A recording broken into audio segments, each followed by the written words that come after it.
Stillman and Company, 102.5, 106.3, The Game, streaming live on Twitter, Twitch, YouTube, and Facebook Live. We are live today from the Busy Bee Plumbing, Heating, and Air Conditioning Game Nashville studios. It is a Tuesday, but it really is a Titans Monday, and congratulations to the Tennessee Titans.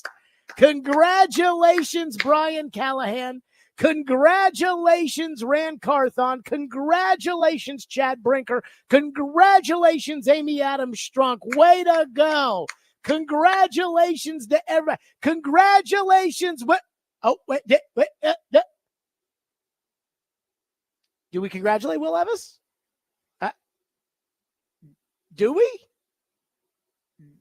Do we? Ian is here today. Hello, Ian. What up? What up? Titans won, baby. So yeah, there are two things. Two things in today's game. One, or I should say yesterday's game. One, they won the game. Two, we have a full-blown quarterback controversy, period. That's reality. Last night was a horrendous game. I mean, holy smokes, what a terrible game. The Titans were awful. The Dolphins were awful. It's some of the worst quarterback play I've ever seen from all three guys. The referees were awful. The ESPN commentators outside of Laura Rutledge, who I thought did a great job asking Brian Callahan at the end of the game or at the end of the half about who's the quarterback. Other than Laura Rutledge, that broadcast was atrocious. I mean, just awful by ESPN. And so it was a completely despicable game all around. In fact, I think this is why ESPN does these split doubleheaders. Because when ESPN does these doubleheaders, I mean, it's like, hey, we got to put these crap teams on, and if this game's so bad, we'll just tell everybody to switch over to the other game. We'll just shrink your TV so that you can see the other game, even though, I don't know about you guys, I didn't want to watch the other game. And they shrunk my TV. You know, TVs are cheap nowadays, but when I buy a big TV, like I buy it because I want to see my game on the TV, not 60% of my game on the TV. But ESPN, I guess, just figured everybody thought this was so bad that it's like, here's some offensive football with some real quarterbacks. If that was the only game on around the country, I mean, it may have gotten outdrawn by a rerun of Peppa Pig, in all seriousness. But congratulations to Brian Callahan for his first career victory. And again, his first full-blown quarterback controversy. I know Brian Callahan 30 minutes ago said there is no quarterback controversy. Brian Callahan 30 minutes ago said there is no second guessing. I hate to say it, Brian, you ain't the one who does the second guessing around here. Sorry. Who said you can't have nice things? Get a victory and a quarterback controversy on the same day. So let's start with the quarterback controversy, because I know that's what everyone cares about more than the actual win, which, again, came against the Dolphins AAA team. You know, as my dad said yesterday, at one point he looked at me and he said, it's like watching high school football. And I don't know the last time my dad ever watched high school football, but probably about 60 years ago. So that probably tells you something. I'm not really sure I care what the Titans do as far as the quarterback controversy is concerned. I'm really not sure I care either way. There's no real upside to Mason Rudolph winning 6 games for this football team, and that's exactly what he's going to do. I mean, every game you play against a bad team, Rudolph will give you a chance to win. Now, if you screw it up with special teams mishaps or, bad defense, or the other team's got a rod up their rear end because they fired their coach the week before, then they might beat you. But Mason Rudolph will beat the Patriots. Mason Rudolph will probably beat the Jags once, maybe twice. Mason Rudolph might beat the Colts. But, Mason Rudolph's not beating Minnesota at home. Okay? That's just not going to happen. Mason Rudolph's not beating the Texans. He's not beating Detroit. He's not beating Buffalo, both of which are on the road. And we know that. So again, I'm not sure there's really any upside when it comes to Mason Rudolph being the quarterback, other than you've got a legitimate chance to win some of these games that maybe you wouldn't have won otherwise. The kind of games that last year, I'll be honest, I stood up and I said, you want to win these games. You want to be winners. You want a culture of winning. You want to. And I got to say, like, what's the benefit of winning those games? So that's the Rudolph side of this. The other side of it's the Levis side. And I think, again, Rudolph, there's no upside. Levis, reality. He sucks. Like, he's terrible. And everybody knows it. Everybody knows it. I know it. You know it. Derek knows it. Trevor's going to be on at 4:30. I haven't talked to him about it, but I bet he knows it. My dad knows it. Levis is terrible. Okay? Like, every single time he gets out there, he just happens to throw the ball to the other team. I mean, he's inventing ways to throw interceptions now. It's like the next game he goes out there, he's going to throw an interception that's going to land in between a guy's ass cheeks, and it's going to be like, we reviewed the play, and the ball stuck right into the booty, and therefore it is Indianapolis's ball. First down. Like, every single game, it's something new because he sucks. So yesterday, during the game, after the game, today, Brian Callahan's committed to Will Levis. But all I saw yesterday during the game, I've talked about this during the offseason. I talk about this all the time. Words don't really mean a lot. Actions mean pretty much everything. And I saw a guy with his helmet on the sideline yesterday, and that wasn't a guy who couldn't play. You know, normally when you see a guy that can't play, it's like Miami's quarterback. Sweatshirt, ball cap, had a little microphone around his ear. You know, that is a guy who can't play. Ask yourself this, because I know Brian Callahan said Will Levis was too hurt to play yesterday, but he wasn't too hurt that he had to go to the locker room. He wasn't too hurt that they took his helmet away from him. He wasn't too hurt that at halftime he went in and got into street clothes. So he was too hurt to play in the game, but he wasn't too hurt for all of that. And ask yourself this question. Do you ever see Josh Allen on the sideline with his helmet on and him not go in the game? Do you ever see it? Lamar Jackson, Patrick Mahomes. Do you ever see that with those guys? No, you don't see that. You don't see that in the NFL. In the NFL, if the quarterback can play, the quarterback plays. I mean, think about some of the injuries Tannehill dealt with over the years. Remember last year in London when Tannehill was handing the ball off to Derrick Henry and was hopping in order to do it? Remember Tannehill in the blue tent against the Chargers had to get carted to the locker room and came back and played. And again, that's Tannehill. Right? We're not talking about Josh Allen and C.J. Stroud and Patrick Mahomes and Joe Burrow. And when's the last time you saw one of those guys standing on the sideline with their helmet on, ready to go in the game, and the coach say, no, I'm going to ride out with the other guy? So they can say whatever they want. Reality, they chose not to play him. Probably because they wanted to see the other guy play and they wanted to win so that everyone would get off their asses. And because they did win, everybody temporarily is off their rear ends. Good for them. Brian Callahan, though, wants to have his cake and eat it too. He does. Because they won.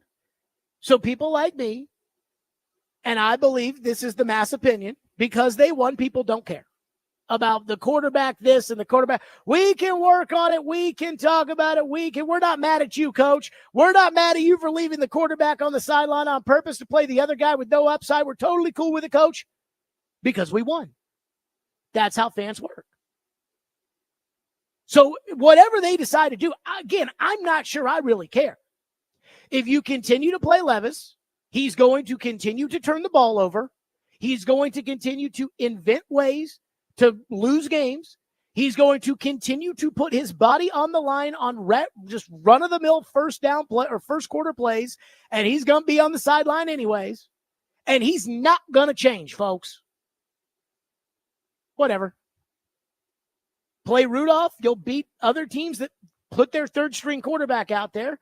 And I'm not sure I really am all that interested in watching that either. So what I'll say is this. Neither guy's the answer. I know it. The Titans' offensive line is horrendous. The Titans' defense has to get the other team to literally turn around and throw the ball behind them. And then their players, the other team's players, have to stop going after the ball in order to force a turnover. And the special teams was dangerously close to getting another punt blocked and also dangerously close to allowing an onside free kick to be recovered. But other than that, it's great. Other than that, it's great. The Titans won a game. They're not the worst team in the league. Jacksonville's 0-4. But the story to me is the quarterback controversy. The story is the fact that the Titans, they say they're committed to Levis. Their actions prove they are not. Because I don't know about you guys, but I know right now you got a better chance to win against the Indianapolis Colts if Mason Rudolph's starting quarterback. I don't care about beating the Indianapolis Colts in 2 weeks. Because, again, I don't know what that really does for you. But some of you do. And if you care about beating the Indianapolis Colts in 2 weeks, you should want Mason Rudolph to play.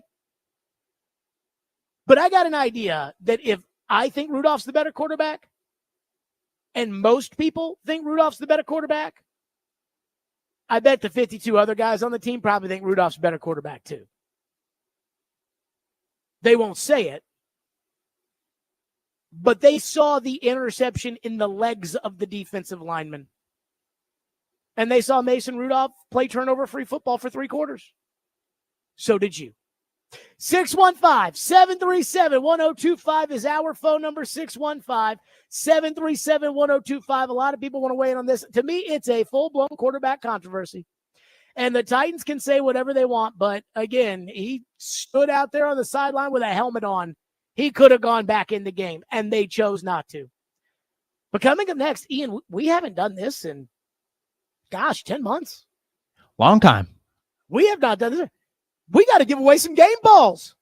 There are some game balls to give away after the Titans scored 30 points. We'll do it next. Stillman and Company, 102.5, 106.3 The Game.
You have big number 60, Daniel Brunskill, playing fullback, and they hand it off to Pollard, who's trying to bounce it to the edge. Pollard going for the pylon, diving, signal, touchdown, Tennessee. A wave of emotion. You see that burst? The intent was really to just try to run the clock out because we couldn't take a knee in that situation. The clock wouldn't have run out at that point. And so we just said, you know what, we're just going to run. We're going to run our goal line plays. You know, I called a play from the 4 that usually doesn't score from the 4. To be honest, it was really a way of taking a knee in a sense. And Tony just ended up breaking outside and scoring. So I was not trying to actively score necessarily, but we had to run plays. And as long as they allow us to run plays, we'll keep trying. There you go. Congratulations to Tennessee Titans scoring 30 points. Let me just say this. Again, Brian Callahan can say whatever he wants. He's not going to get up there at the press conference and say, yeah, I know everybody on Twitter has been complaining about the fact that we haven't scored 30 points in 1,000 days. And so I wanted to get 30 points, because if he does that, then Mike McDaniel's going to be pissed off. Like, if he does that, then it's like, okay, you ran up the score, and he's not going to want to do that. So he just said, oh, you know, we couldn't take a knee there, so we just tried to run the ball, and, you know, he just ran into the end zone for a touchdown. That's just how it is. But did you see how giddy they were when they scored? They turned around, they were fist bumping, and, yeah, they're on Twitter, too. They hear it. So it's time to give away some game balls. If you are new to the Stillman and Company show, which most people aren't, but if you are, when the Titans win a game, I mean, we sit there and we talk about, hey, you know, who gets a game ball? And the rule, Ian, what's the rule on the game balls? Offense, defense, special teams. Yep. And how many do we give away? 1 per. And can we give away extras? Maybe. Sometimes. Not Sometimes usually. we can give one to the whole team, but the old man used to say, you know, you give 1 on offense, 1 on defense, 1 on special teams. Today, I think this is pretty simple. Offense, Tony Pollard. Ian, any problem with that? No, I don't think so. Maybe. No. Pollard's probably fair. Pollard gets a game ball. Yeah. He's the best player on the offense. He's been the best player on offense consistently this season. He had 108 total yards when they had 244 total yards as a team. Tony Pollard gets a game ball. There was the one big run where Radens got a block, and I almost feel like nobody else in the line blocked a soul, and Pollard, with the Radens block, was able to pick up a huge gain. Tony Pollard, I mean, he absolutely deserves a game ball. He gets a game ball. And we saw Derrick Henry on a real team when he looks like the old Derrick Henry, and I got to imagine Tony Pollard on a real team would look like the old Tony Pollard, and at times last night he looked like the old Tony Pollard. So Tony Pollard gets a game ball. Defense. T'Vondre Sweat. Where's the big boy? Get the big boy a ball. Congratulations. He gets a game ball for T'Vondre Sweat. Now, I got to tell you, this was actually kind of close, because I don't know if you guys noticed, but Sebastian Joseph Day had a game last night.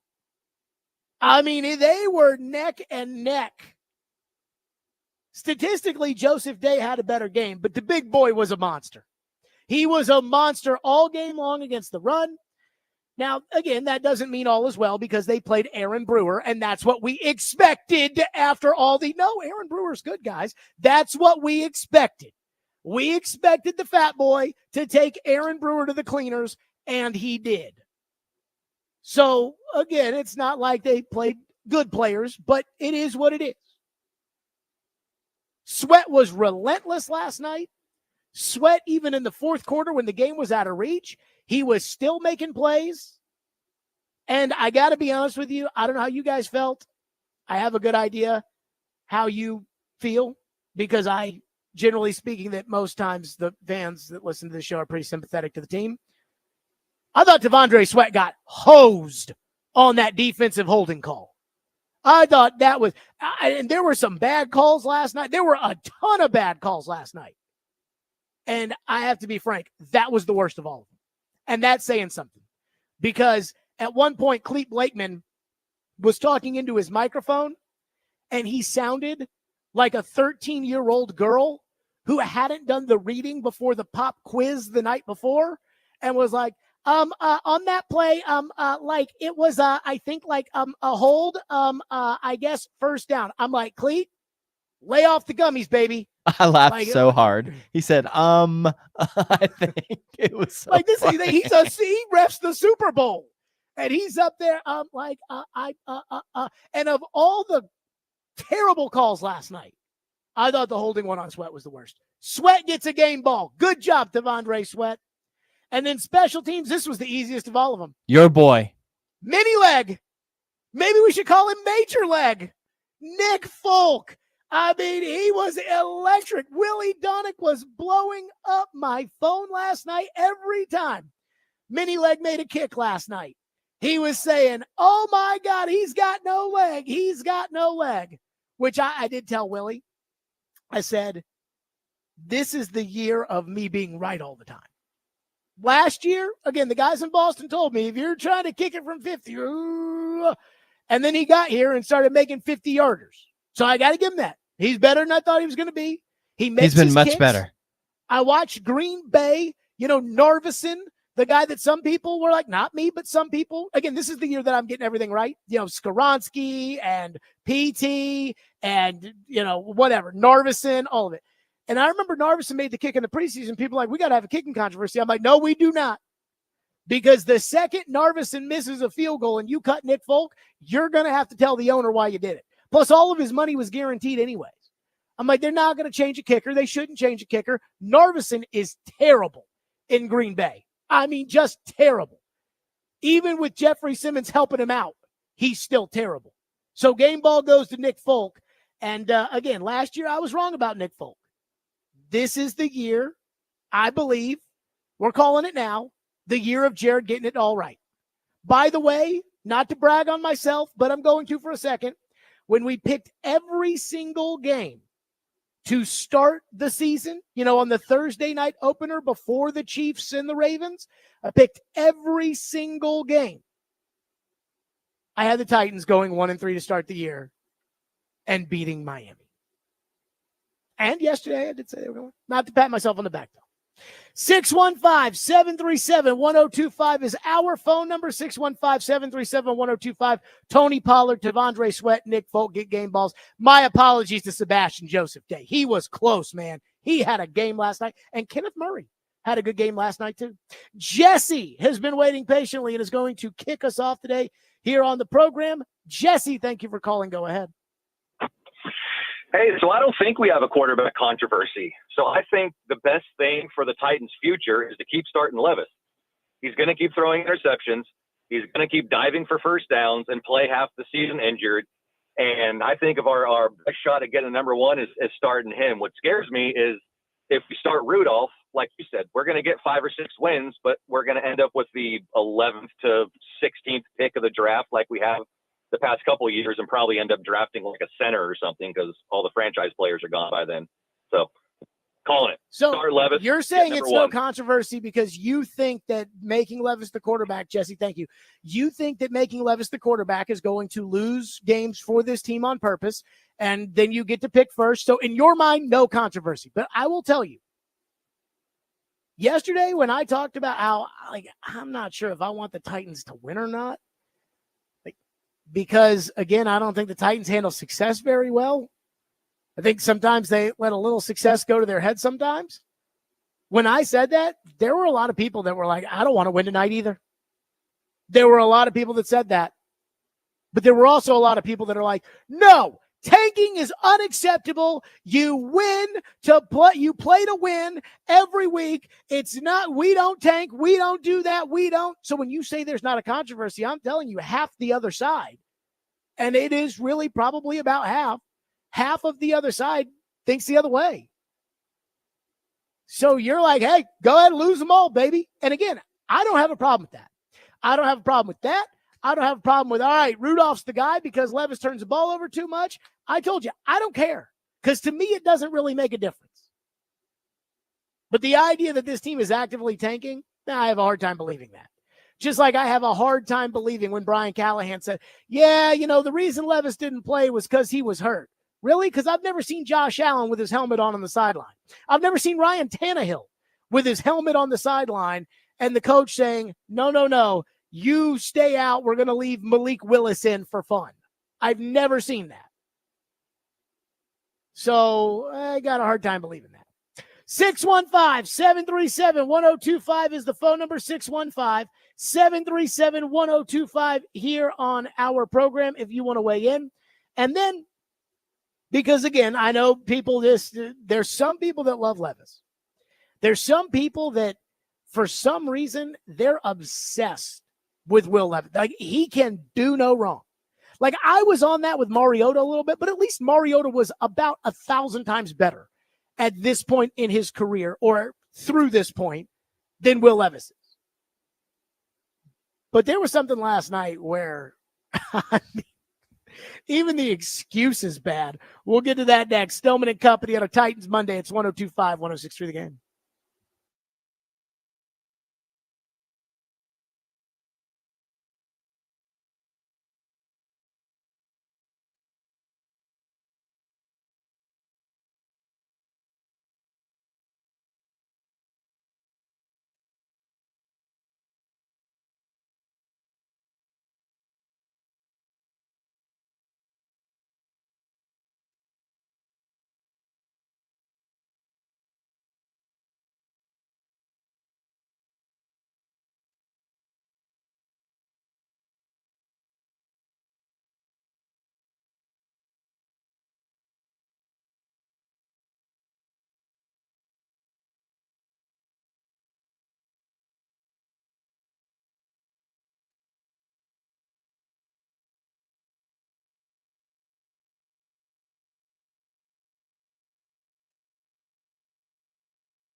strong influence of the Baltimore Ravens defense. Both defensive coordinators coming from that John Harbaugh coaching tree. Oh, nearly intercepted. It was juggled by Emmanuel Agba. Offense winning like they have it. And we'll see. He's up and running. They have blown the whistle. You'll see that he hold on to the ball. It would be the worst possible start for Will Levis. He threw a touchdown for a pick six to a big man last year, Zach Sealer. And that is a takeaway. Wow. That was, again, I keep telling you, Will Levis just keeps inventing ways to turn the football over. I mean, a dropping defensive lineman, second year in a row, he's thrown a pick to a Miami defensive lineman. Second year in a row. Again, a guy just drops back. Will Levis, of course, already is determined before the snap he's throwing the ball to DeAndre Hopkins, just throws it there anyways. The lineman who's not ready for it's like, hey, a ball. And it lands in between his legs. And when I saw that play last night as it happened on TV, I thought it was incomplete, as did clearly Chris Fowler, who I thought was horrendous last night on the broadcast. Love him as a guy. Think he's good on college. Think he couldn't have given a rat's ass about that game last night. But again, Chris Fowler's like, I guess maybe it's an intercept. Oh, it is. Okay, there you go. And I said, oh, good God, Will Levis. Like every week he does something stupid, a bad interception, and every week everybody on the Boo-Hoo Levis crew is out there trying to gaslight everybody about, no, that's okay that he did that. It's okay that he threw the pick six to Jair Alexander. It's okay that he threw the interception on the ball that Treylon Burks had to jump back for. It's okay that these things happen, that he leads the NFL in turnovers. It's okay. And I thought the excuse last night from Brian Callahan was downright laughable. Here's what he said. Yeah, I think if you ask him, I mean, he didn't see the guy drop. They brought a sim pressure from the front side, and that backside end dropped. It was just a pretty simple stick route on the backside. We're trying to get the ball to hop, and he just didn't see him. And sometimes that happens, and those guys drop from the line of scrimmage. They're hard to pick up, and it was a really nice play by the kid. I didn't think he picked it at first, but he knew when he came off because I just didn't see him, and those things happen sometimes. That's not he's not alone in that. Those guys are hard to pick up occasionally, and obviously would like to not throw an interception, but it happened. He just didn't see him. That's it. Nothing big. He just didn't see him. He just didn't see him. What? Again, last week was, oh, no, their player just made a great play. This week it was, oh, yeah, he just didn't see him. Those things happen. They didn't happen to Mason Rudolph last night. The other team's quarterback could not throw the ball, and it didn't happen to him. I mean, he didn't throw an interception to a defensive lineman last night. It didn't happen to Malik Willis the week before. Certainly didn't happen to Aaron Rodgers in the Jets game. How come it's okay when your guy does it, but nobody else does it? And when I hear Brian Callahan get up there and say, oh, yeah, it was just, he just didn't see the guy, that happens. It's okay. No, it is not okay. Turning the ball over is not okay. When I hear that, I think to myself, well, guess what? Big boy quarterbacks are supposed to see dropping defensive linemen. That's part of playing the position. Again, Mason Rudolph, he's a big boy quarterback. Mason Rudolph doesn't have to ride in a car seat. So here would be my question to Will Levis. I've been watching, Ian, how some of my friends talk to their kids a lot more recently. Like I've been kind of more dialed in on that. Sure. Are you a big boy quarterback or are you a baby quarterback? Because if you're a big boy quarterback, then I expect you not to throw the ball to defensive linemen. You if see you're quarterbacks a baby do that, quarterback, really? Some. When's the last time Ryan Tannehill threw an interception to a defensive lineman? I don't know, but it doesn't necessarily have to be a defensive lineman, but a player he probably didn't necessarily see. Okay, now I do remember that he threw one of those to a linebacker in the Green Bay game 2 years ago at Lambeau Field. Mm-hmm. But again, every week, this is the problem with Will Levis. Every week, there is a terrible interception. Terrible interceptions. Brian Callahan's right. You're right, Ian. Terrible interceptions do happen occasionally. Josh Allen will throw a terrible interception. It will happen. Hasn't thrown an interception this year, but he throws terrible interceptions. It happens. With Will Levis, it happens every week. It happens every week. And then there's this whole discussion of why we shouldn't look at it and say, my God, big boy quarterbacks don't throw that ball. So again, do you want me to treat you like a big boy quarterback, or do you want me to treat you like a baby quarterback? Because if you're a baby quarterback, I'm not going to let you throw the ball. If you're a baby quarterback, maybe you need to sit on the bench and watch the other guys, like some of these baby quarterbacks, Drake May, who's 21 years old. Maybe you need to sit on the bench like those guys and watch somebody else do it. But please, for the love of God, stop patronizing horrendous quarterback play, because that's what that is.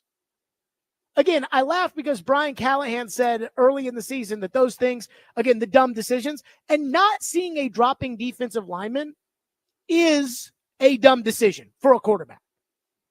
And I laugh because Brian Callahan started the year talking about how, he was surprised in the Chicago game. And he said, those things are unacceptable and inexcusable. And here he is accepting it. Here he is excusing it. So again, do you want me to treat your quarterback like a grown-up, like a big boy quarterback, or do you want me to treat him like a baby quarterback? Because I can do either. You tell me. Phone line driven by WilsonCountyHyundai.com. Larry has been waiting patiently and is up next on a Titans Monday on a Tuesday. Larry, go ahead. What's up, Jared? First of all, let's skip Coach Cal a break. You can't publicly come out and tell people your boss is wrong and you are right. Everyone in the organization knows Levis is terrible, except for the boss. So when your boss is out of town, you'll do things your own way. So he got hurt. He's like, I'll just show her the guy that I like. He'll get the job done. As far as the rest of the team, you ever had a new girlfriend? You get a new girlfriend, you'll just act better. The O-line blocked a little better. The running backs, ran a little harder. Everybody they acted better. That's my take. Well, I think that, and this is just me, I think that happened. Thank you for the call. This is just me. I think that happened. The offensive line blocked better. The running backs ran better. Everything was better. I think that had a lot to do with the fact that you were winning the entire time. And the reason that you were winning the entire time is A, because the turnover machine went to the bench, and B, because the Dolphins were terrible, especially at quarterback. So I heard today Callahan was asked, how did Nicholas Petit-Frere, a.k.a. PT, how did PT do? And he was like, well, we were in situations pass blocking wise where, they couldn't pin their ears back and they couldn't this and that. There is a lot of truth to that. There is a lot of truth to that. That it was the fact that they were losing, and so you kind of dictated the terms of the game. Which is why, again, in some of these games, you haven't been able to pin your ears back and come after a quarterback because you have been losing or it's been close. And again, when you're winning, it's easier to do whatever you want because punting is not a bad thing. Although it is a bad thing if you're the Titans and you can't actually punt, which, Ian, I don't know about you, babe, but that almost blocked punt yesterday, doesn't it just feel like it's a matter of time before they get into the punt blocked? Kind of, yeah. It's a train wreck. Mm-hmm. You're a little nervous back there. Yeah. It's ridiculous. Michael says Mason Rudolph doesn't do it. Mason Rudolph threw a pass straight into the hands of a defensive lineman, and the defensive lineman dropped it. Number one, I don't remember that. Number two, he didn't do it. He did not throw an interception yesterday. He did not fumble the ball yesterday. In fact, the only Levis-like thing that Rudolph did, and this is the difference between, again, a baby quarterback and a big boy quarterback, is that there was at one point where the pocket was absolutely collapsing and Rudolph knew he had to get rid of the ball, and he was going down, and Rudolph made sure he could get the ball off, and he chucked it into the 13th row with a guy standing right there at the sideline. He wasn't trying to turn around and skip it between his legs. And no, he knew where the guy was because he knew the play ahead of time. He knew the pocket was collapsing. knew he had about a tenth of a second to be able to set himself and chuck the ball into the 42nd row. And he did. Again, that's what big boy quarterbacks do. Baby quarterbacks, I'd say, it's a little different. And again, with Levis, the thing that we did this after the Bears game. I say I didn't do this, but a lot of people did this after the Bears game, where they said, well, Brandon Weeden threw that interception. Okay. But with Levis, it's every week. With Levis, it's every week. There's an interception. They have to make an excuse for it. You all have to echo the excuse. And it's almost like it's okay. And it's not okay. And it's not okay for a second-year quarterback. It would not have been okay for Peyton Manning as a second-year quarterback. But again, there's like a 20% of this fan base. I'm going to say 20. I'm not going to say 35. I'm going to say 20 that just think that Levis can do no wrong. And unfortunately, I think the owner and the coach might be part of that group. 615-737-1025 is our phone number. We will roll through some of your phones at 615-737-1025 here on the program. And let me just say this. There was something about last night's game that I thought I had an idea on. I knew I wasn't an expert in, but I thought I had an idea on. And goodness gracious, was I wrong. I mean, holy freaking smokes. We'll get to that coming up next. This week's Nashville's Best Deal is from Nashville's largest axe throwing venue, Bad Axe Throwing Nashville. Aim for a great time while enjoying curated cocktails from the full bar and a Northwoods-inspired menu with a Southern twist. Go to theGameNashville.com/deals to get half off a $30 gift card while supplies last.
I think you're always talking the second half, especially when it's a 2-touchdown game. Hey, listen, let's protect the ball. We're not going to put you in a lot of drop back situations there's no reason to when you got a 2-score lead and you run the ball and you're chugging the clock. So absolutely, I invite those kind of communications.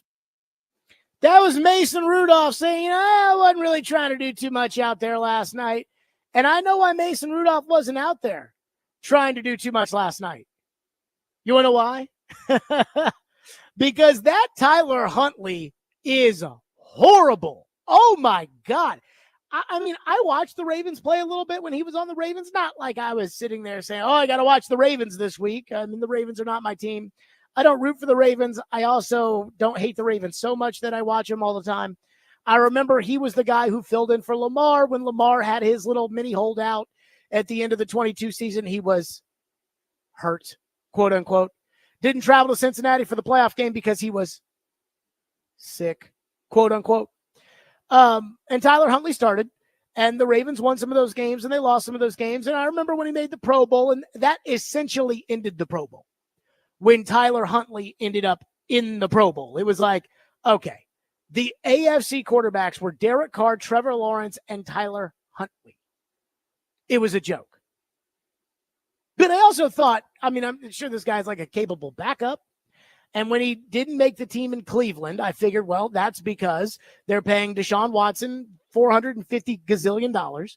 Jameis Winston is the backup, and Winston's probably better than Snoop Huntley. And they have that young Dorian Thompson-Robinson who they liked so much last year. They put out there for a game before they realized that he couldn't play. Then I watched Snoop Huntley play last night. I got to call it the YouTube chat for a second because, again, with our new streaming software, I can see all up and down the YouTube chat. And I am seeing people say, Snead absolutely locked down Tyreek Hill last night. Or Jarvis Brownlee played great last night.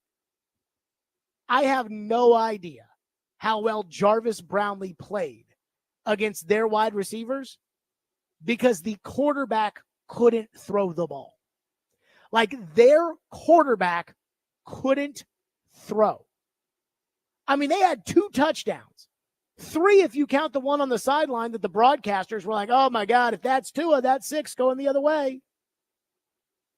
They had 2 or 3 touchdowns yesterday. He just missed them. It's kind of like watching your quarterback play. Now, he didn't throw it right to you the way that your quarterback throws it right to the other team. But again, he was atrocious.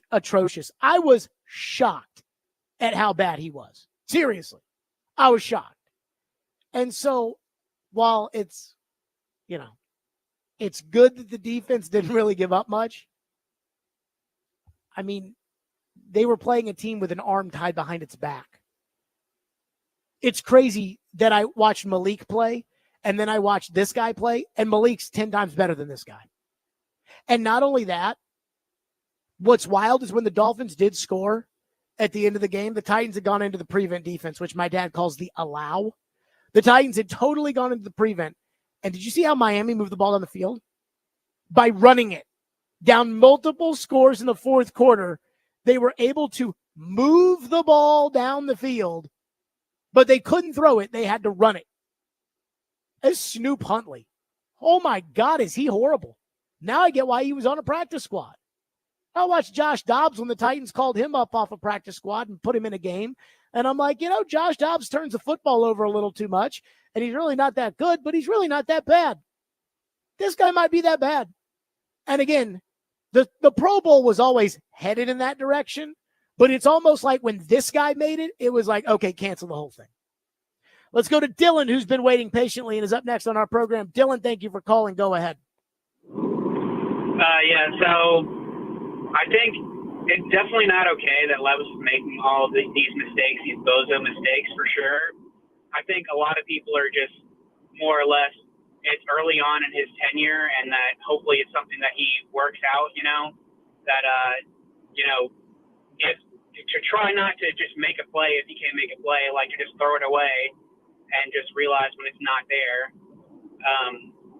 I just don't want it to, like his tenure to turn out like Jameis Winston did, just, continual turnover machine. You do realize he turns the ball over more than Jameis Winston, right? Yeah. Yep. Which is, And you realize he doesn't produce the way Jameis Winston produced. Like Jameis Winston's last year as a starter. Thank you, Dylan. Jameis Winston's last year as a starter with Tampa Bay, Jameis led the NFL in passing. Jameis had over 5,000 yards passing. Tampa Bay gives Jameis a contract extension if Tom Brady goes somewhere else. The Seth Wickersham book says Jason Light, the general manager of the Buccaneers, figured, let's call Tom Brady first, and then let's re-sign Jameis if it doesn't work. They picked up the phone. They called Don Yee, Brady's agent, and Don Yee said, it's a good thing you called today. And Brady ended up going to Tampa Bay. If Brady doesn't go to Tampa Bay, Jason Light said they're re-signing Jameis Winston. Jameis Winston did not turn the football over as much as Will Levis is turning the football over right now. And when Jameis Winston was no risk it, all biscuit, or all biscuit, no risk it, or whatever it was Bruce Arians promised he'd bring and didn't really make much of a difference. When that happened, Jameis could throw for 450 yards in a game. Again, the problem was Jameis was throwing 4 picks at the same time. Levis throws the interceptions, but he doesn't get you the yards. We make fun of Corey Curtis. God bless him. You know I love Corey with all my heart. We make fun of Corey Curtis because during one of the preseason broadcasts, Corey Curtis on his Twitter poll had, do you think Will Levis will become the first ever Titans era 4,000-yard passer? And 75% said yes. And Corey said on the broadcast, Ian, what did Corey Curtis tell the folks on the TV broadcast? About what? The right tackle? Or no, the Will about Levis? how likely it was Levis. Sure thing, pretty much. A slam dunk is what Corey Curtis said. And I made fun of Corey, and he said, well, Jake Browning would have been on pace for 200 or what was it, 4,700 yards or something. And since surely Levis is going to do better than that. Levis throws for like 200 yards a game. Again, Jameis was throwing for like 350, 400. And Jameis didn't turn it over as much. And then the other thing the caller brought up there that I do have a serious question with, because a lot of people keep saying this. Will Levis is still early in his tenure as a Titans quarterback. Can we define what early is? It's like, again, people say, you got to be patient. What's patient? The whole season? Next season too? 5 years? 10 years? I mean, what's patient? And look, maybe I'll end up being wrong about this. Maybe I will. But coming up next, I do think we need to get into the evaluation of Will Levis. Because for some reason, I see a lot of finger wagging about what I have to think. But what I think is what I'm seeing. We'll get to that next. 615-737-1025. It's Stillman and Company on a Titans Monday on a Tuesday on 102.5, 106.2 The Game.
Stillman and Company, 102.5, 106.3 The Game, streaming live on Twitter, Twitch, YouTube, and Facebook Live. We are live from the Busy Bee Plumbing, Heating, Air Conditioning, and Game Nashville studios.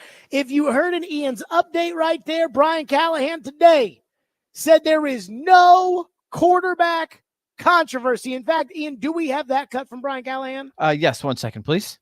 Okay, so Brian Callahan today was asked about using the year to evaluate Levis, and I'll give Brian Callahan credit. He has been as direct as you can be. He was direct with Laura Rutledge at halftime. By the way, great interview, Laura Rutledge. He was direct after the game. Levis is the guy. And then even today, he was asked about Levis again, and here is what Brian Callahan said.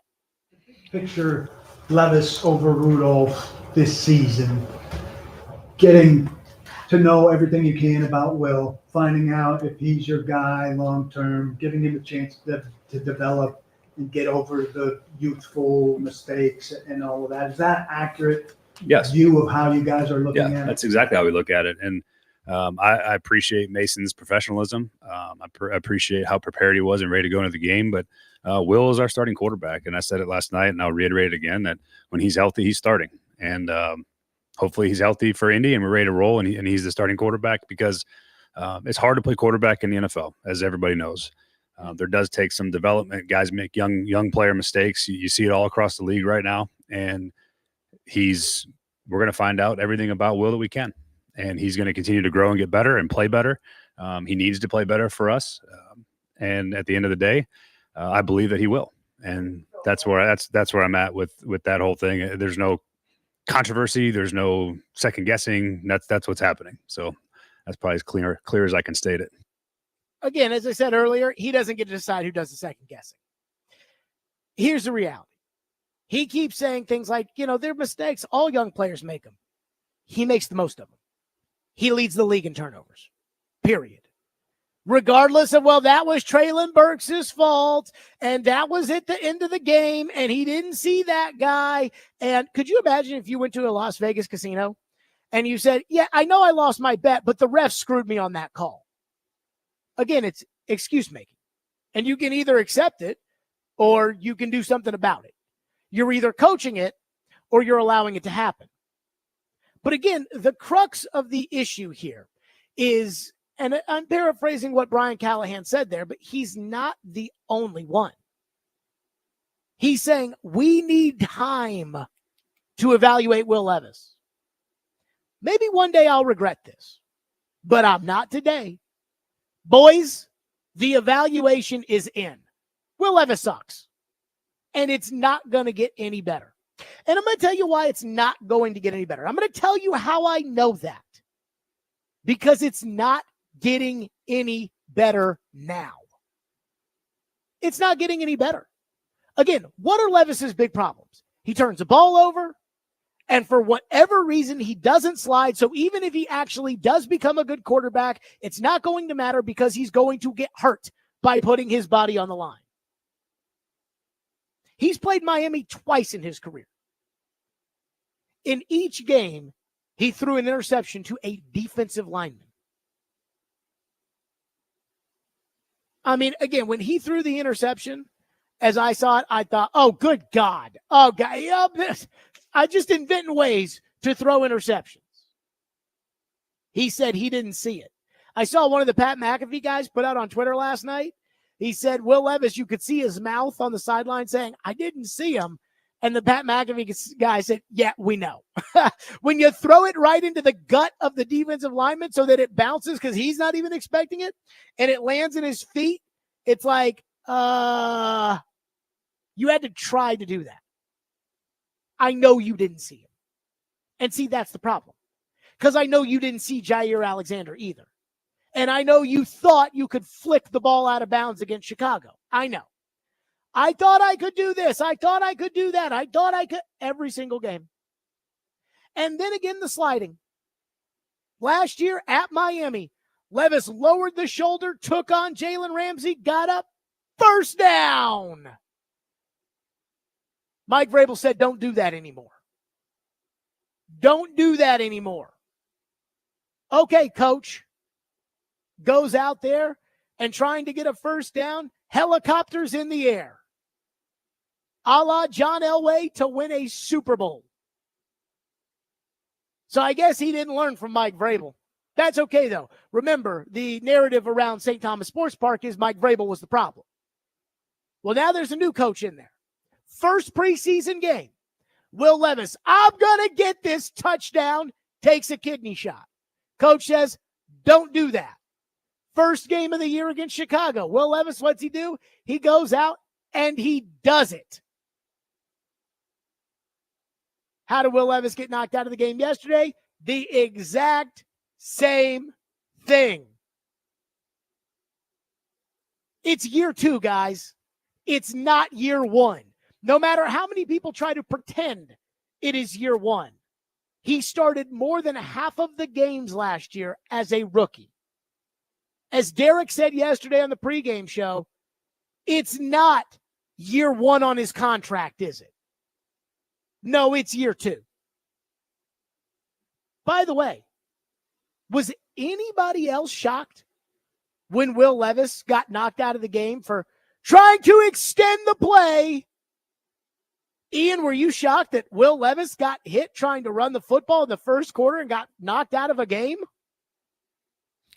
I guess not.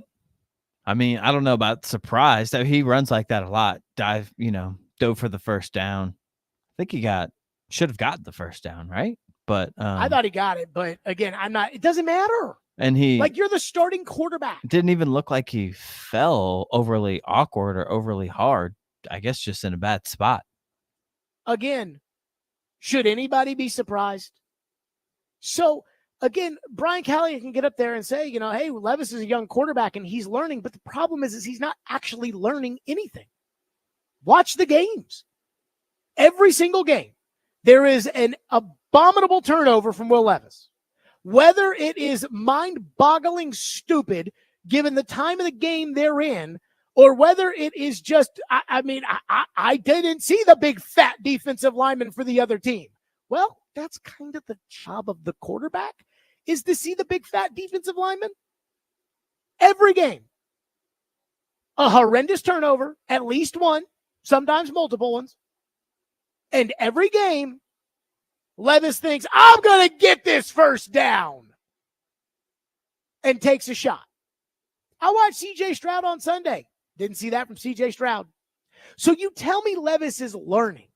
But if Levis goes out there every time there's a test and he fails the test in the exact same manner that he failed the previous test, would you argue he's learning? Tim Hasselbeck used, I thought, a great analogy on the midday show. I can't remember if this was last week or the week before, but Tim Hasselbeck said, Will Levis is the kid that you say, don't put your hand on the stove. And then they put their hand on the stove. And it's like, see, I told you, don't put your hand on the stove. The difference is after the first time you put your hand on the stove, Levis keeps putting his hand on the stove. He hasn't learned. Stop putting your hand on the stove. So he's in year 2.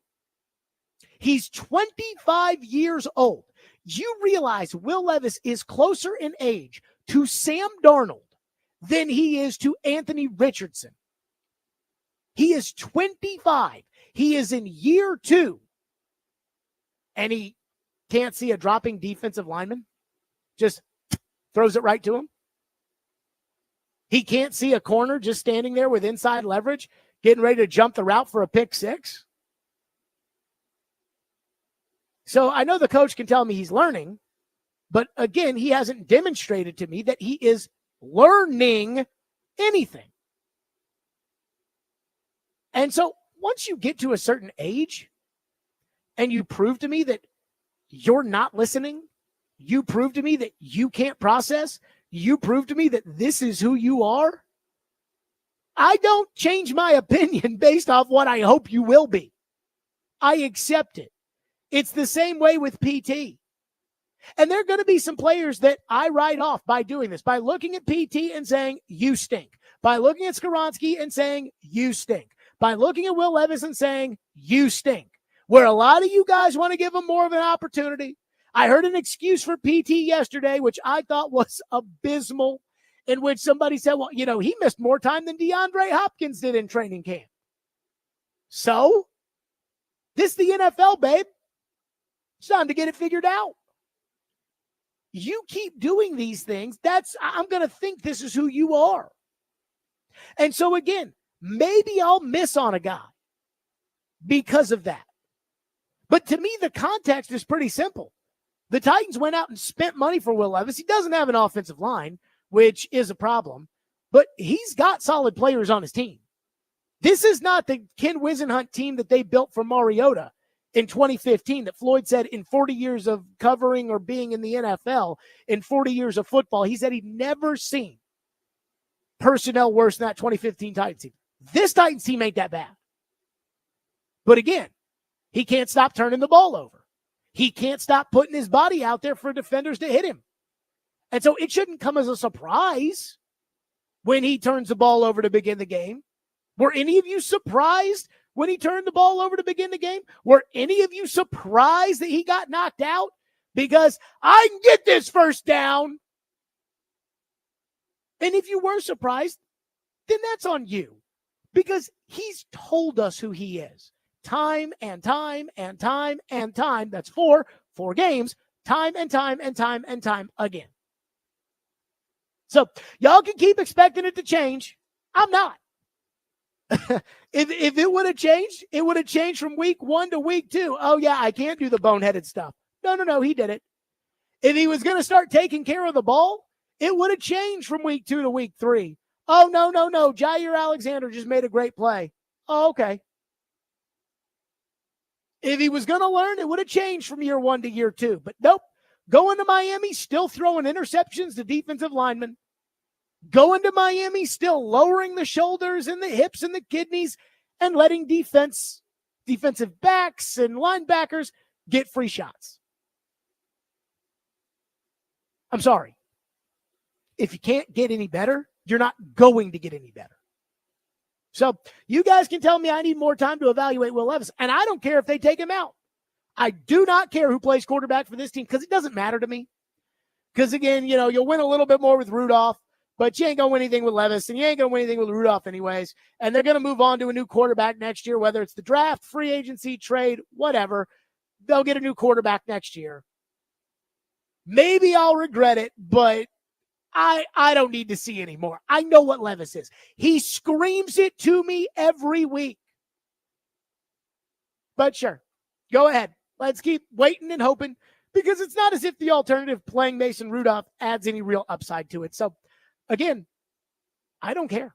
I do not care, because I know what he is, I know what Rudolph is, and I know what the Titans are. 615-737-1025, which is our phone number, 615-737-1025.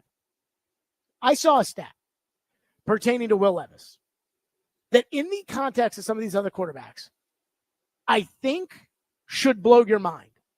I'm sure some of you will find a reason to dismiss it, excuse it, whatever, but it's bad. We'll get to it next. Stillman & Company, 615-737-1025. It's Stillman & Company, 1025, 106 again.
Yeah, 100%. Yeah, Will's healthy. He's our quarterback. It was not a decision based on anything other than his health and protecting him, particularly with the bye week and the shoulder that didn't feel great. I didn't want to put him back out there, and I knew I was going to run the ball quite a bit. So that was really what it factors. But he's our starter when he's healthy, and we're ready to roll with him.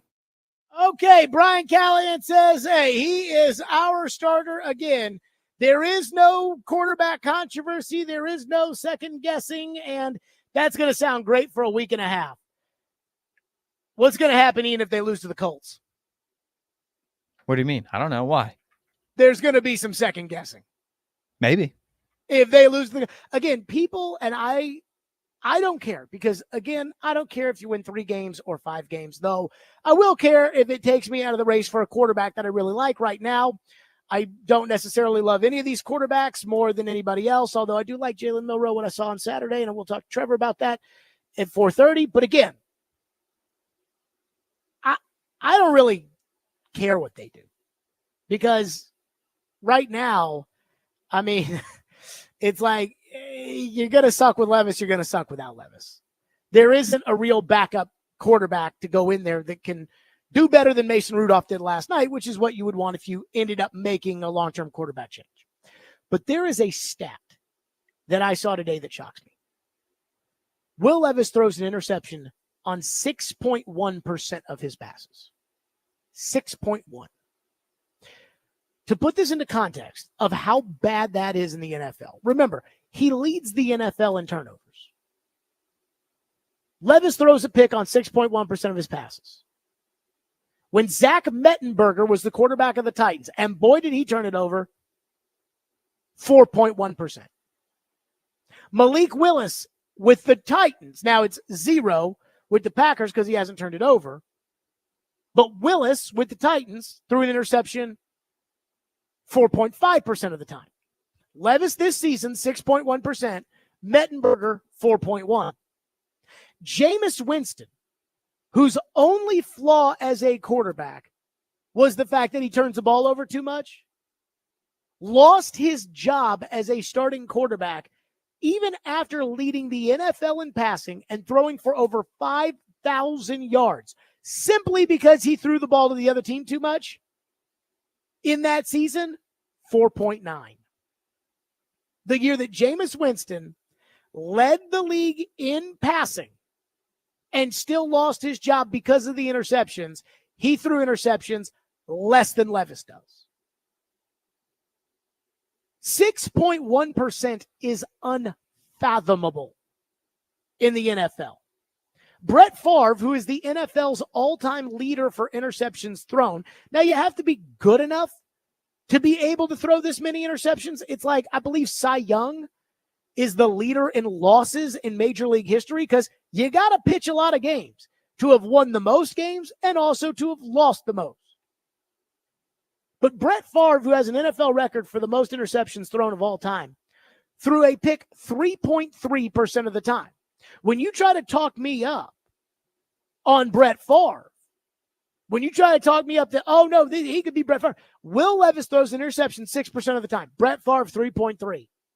It ain't close. By the way, Favre led the NFL in interception percentage. His second year as a starter at 4.6. Again, Levis, 6.1. So when Brett Favre led the league, when Brett Favre was at his worst, it was still significantly better than Will Levis at 6.1. So for everybody out there, when Brian Callahan says, hey, he's still learning, it'll be okay. He's not learning. He's just doing the same thing over and over and over and over again. And Brian Callahan can make any excuse he wants for all the interceptions. Right now, Will Levis is on pace for 26 of them this year. 26. So please stop with the Peyton Manning threw interceptions. Brett Favre threw interceptions. Dan Marino threw interceptions. Because those guys never threw interceptions 6% of the time. Never. Sam Darnold, who, by the way, Ian, I asked you after week 2 when they beat the 49ers if I could start bragging about Sam Darnold. You're getting close. You're getting close. Can I brag about Sammy D now, baby? Getting pretty close. Sam Darnold is this year's example, just like Ryan Tannehill was 5 years ago. Sam Darnold is this year's example of what if you give a guy time? What if you give a guy the opportunity to go somewhere else? What if you give the guy a good coaching staff? What if you give the guy the best receiver in the league? What could he be? And Sam Darnold, without Adam Gase and without the forcoctiness of the Jets, actually is pretty good. Now, I thought he looked pretty good at the end of his tenure in Carolina when he went 2-4 as a starter and had a higher QBR than Aaron Rodgers, but apparently I'm the only person that thought, well, excuse me, Gentry Estes and I were the only two people that thought that. So if you want to say, hey, you love Sammy D, Jared, he wasn't a success right away. Okay. Sam Darnold turned it over a max in his career of 3.6%. Again, Levis is 6.1. The max for Sam Darnold as a rookie, 3.6%. And by the way, when Sam Darnold was a rookie, he was 4 years younger than Will Levis is right now. And he only threw 15 interceptions. Again, Levis is on pace for 26. So, again, he's learning. Is he? Well, Brett Favre threw picks. He didn't throw picks as much as Levis does. 6% of the time. And that's before we get to the fact that Levis won't ever learn to protect himself when he's running. So, again, I don't care. Play him if you want. Play him all season. Lose all the games. Pick number 2. I don't care. But to think that Levis isn't on some historically bad pace with turning the football over is laughable because he is. He turns it over more than Jameis Winston did. And Jameis Winston lost his job only because Jameis Winston threw too many interceptions. Trust me, there's nothing else Jameis Winston could do to lose his job. I watched. And yet, again, we're just going to keep waiting. That's fine. If they had Sam Darnold as the backup, I'd be yelling and screaming. Instead, you're the Falcons of last year.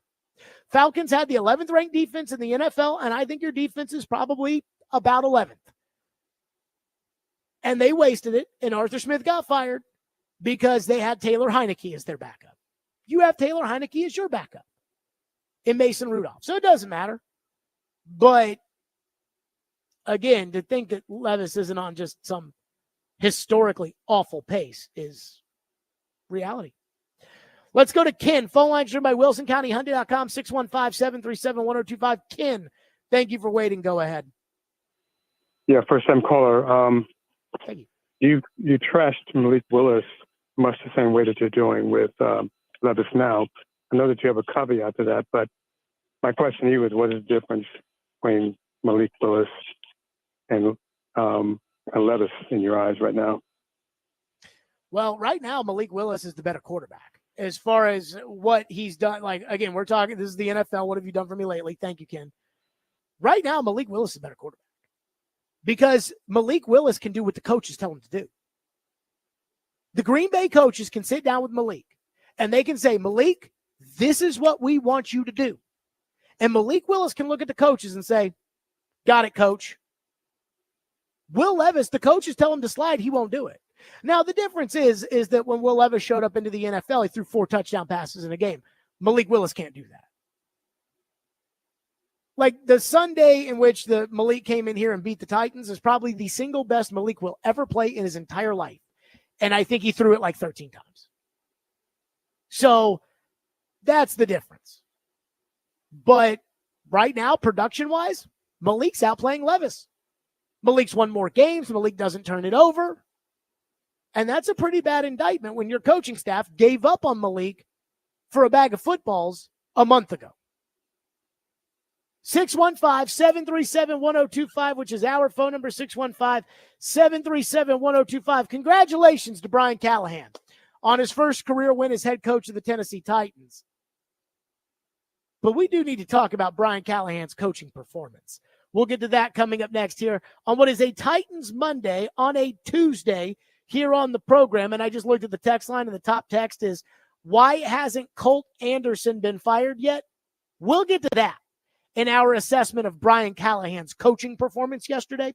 We'll do it next. Hiller Plumbing, Heating, Cooling, and Electrical. I love Hiller. They take great care of my home. They can do the exact same for you. It is spooky season, and everybody is thinking about Halloween. Well, this month, it's treats and no tricks. All treats, no tricks. With my friends at Hiller. During their spooky good fall giveaway, get a free Blackstone griddle, a free Solo stove, or a free Yeti Tundra cooler with select home upgrades. Or enjoy $99 specials like an HVAC tune-up. Visit happyhiller.com for all the details. All Hiller technicians are background checked and drug tested, so you know the person coming to your home is safe and trustworthy. And trust me, these are the same people that I trust in my home. That's Hiller Plumbing, Heating, Cooling, Electrical. Proud supporters, the Preds, the Vols, and Vandy. Hiller. Call the Happy Face Drop today.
That one's going to go somewhere special for me. I know you only get your first win once, and I'll probably put that up in my house somewhere, maybe my office at some point, so I can remember what it was like to win my first game on Monday Night Football. Did Amy present that to you in the locker room? She did, yeah. It was a really, really cool moment for me and for her, I think, to be able to present that.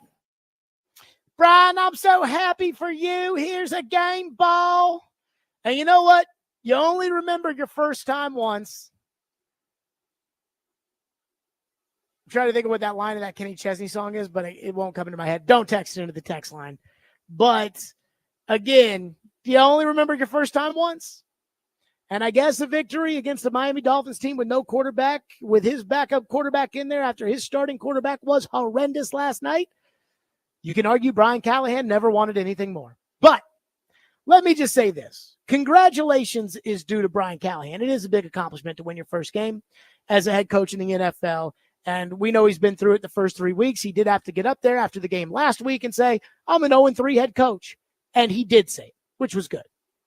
Now, I thought Brian Callahan coached a terrible game last night. I think the Titans are not a very well-coached football team. And I think this is something he's going to have to do some soul-searching during the bye week.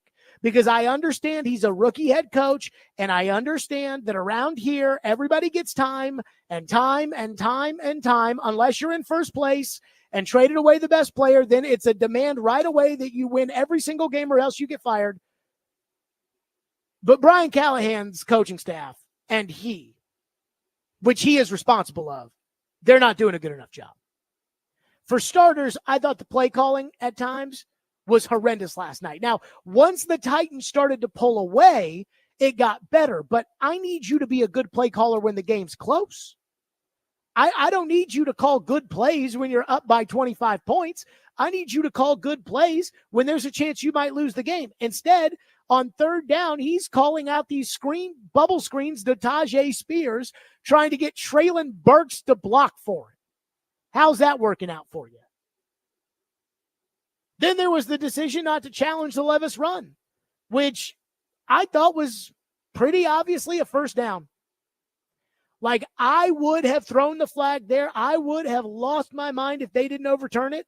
They would have overturned it because the ball was clearly past the sticks and Levis wasn't out of bounds. And Brian Callahan didn't challenge it. Now, today he was like, look, I was 60 yards away. I was asking them up there in the booth, should you challenge it? And they didn't have a shot fast enough, so it's your coaching staff, babe. I don't care if it's Jimmy or Johnny or Susie or Stevie. I don't care. Whoever's supposed to tell you, hey, you need to challenge, you need to challenge. Well, they didn't have all the information, and they didn't. I don't care. Get it figured out. Do you need to get a faster replay monitor up there? Do you need to get another person to sit there with them? And you know what? I don't know. But if there's 3.5 minutes to go in the ball game and there's a spot like that, and now you risk losing the timeout if you get it wrong, but you got to punt back to Patrick Mahomes, you need to make sure you get it right. Your process has to be right.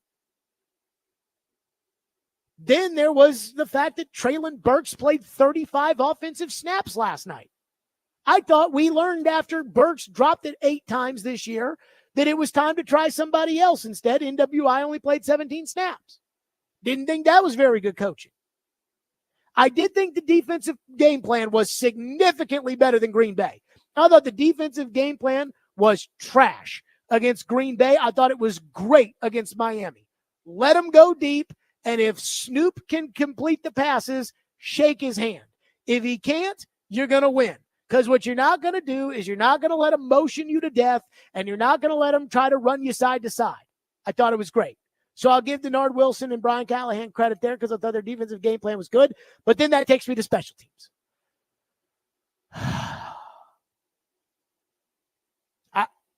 I don't know why the special teams coach still has a job. But, Jared, it's only 4 games. And Mike Mularkey fired his special teams coach. 4 games. 4 games into his tenure. So you can't say it's unprecedented to fire the special teams coach. And I hate to say this because I picked this battle with the last coach and ended up being right. But I'm not sure Brian Callahan has much of a choice but to fire Colt Anderson. He won't do it. But again, it's just like when the Predators lost and got swept by Colorado in 2022, and all the indications were John Hines and David Poile were coming back. I said, I don't know if the Predators really have a choice.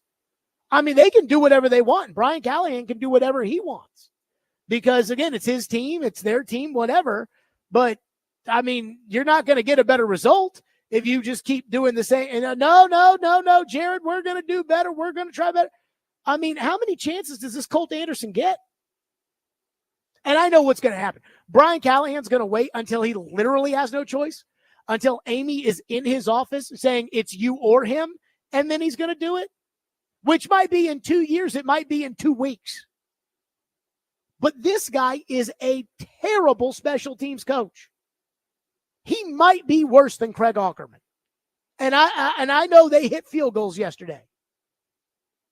But he was 1 finger away from another blocked kick. And I know. Well, you keep saying if this had happened or if this didn't, they got their hands on the ball. You can't come that much closer to getting a kick blocked. And it feels inevitable at this point. Some teams go decades without having a punt blocked. The Titans got punts blocked in the first 2 games. The Titans got a field goal missed by Green Bay, wiped off the board because of a penalty that turned into a Green Bay touchdown in week 3.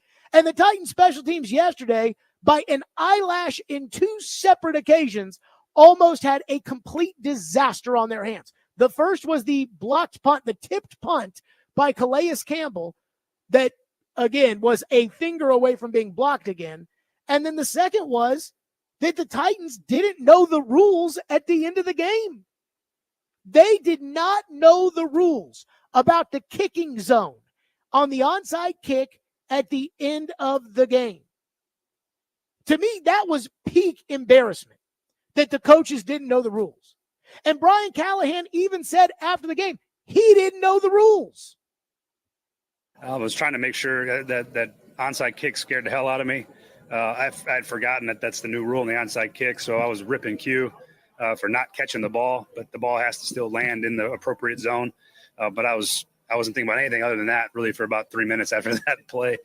I don't know if he knew that or not, so I'm not going to give him the benefit of the doubt, but he might have. I told him, I yelled at him afterwards in the locker room again just to make sure he knew I wasn't happy about it, and he goes, "Coach, the ball's got to land inside the 40." I said, I don't care. Catch the ball. Okay. So Brian Callahan's like, I didn't remember the rule on that one. And then he's like, well, I don't know that Jaquan Jackson knew the rule, but I told him just catch the ball anyways. You got the special teams coach up, just jumping up and down like an out-of-control toddler because Jaquan Jackson didn't catch the ball. He slammed his headset, broke it. Again, you stuck a guy out there that even right now, you're not sure if he knew the rules. You can't put guys out there that don't know the rules. Jaquan Jackson has one job on this team, to return kicks. That's the only thing he does. That's it.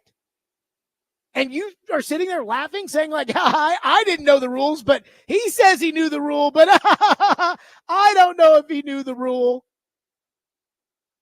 The only way Jaquan Jackson knows that rule, by the way, is if the referee told him before they kicked the ball off. That's the only way. But again, Colt Anderson and Brian Callahan didn't know the rules. This reminded me of something years and years and years ago. It actually happened to be a game against the Dolphins. Ken Wisenhunt was the coach, and there was a turnover, and Ken Wisenhunt didn't like it, and he threw the challenge flag. And the referee came out and said that you can't challenge turnovers because the booth reviews all turnovers. So since Wisenhunt threw the flag out there, Tennessee's charged with a timeout. And Wisenhunt said, I knew I couldn't challenge it, but I did it anyways. And I was listening after the game to Blaine Bishop. And I love Blaine, and so did Floyd. And Blaine Bishop was like, I didn't know that rule either. And I told Floyd the next day, we were just sitting there talking. I said, well, hey, Blaine Bishop said Floyd was talking about, can you believe they challenged? That was embarrassing. I couldn't believe it. I couldn't. And I said, Blaine Bishop said after the game yesterday, he said he didn't know the rules. And Floyd goes, and Blaine's not paid millions of dollars to know the rules. These guys are.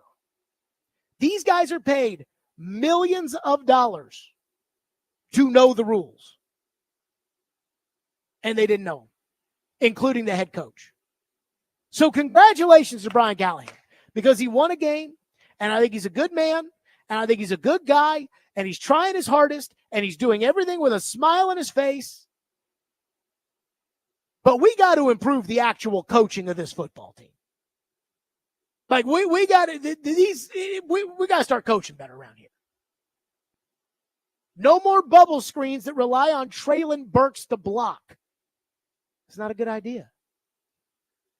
No more playing Traylon Burks as much as you play Traylon Burks. And for the love of God, fire the special teams coach, please, because it's not getting any better. And they don't even know the rules. And that's a massive red flag.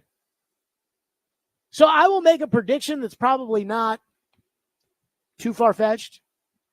if he keeps his special teams coach on staff, which he will, if he keeps his special teams coach on staff, there's going to be a game where there is a colossal meltdown on the part of the special teams.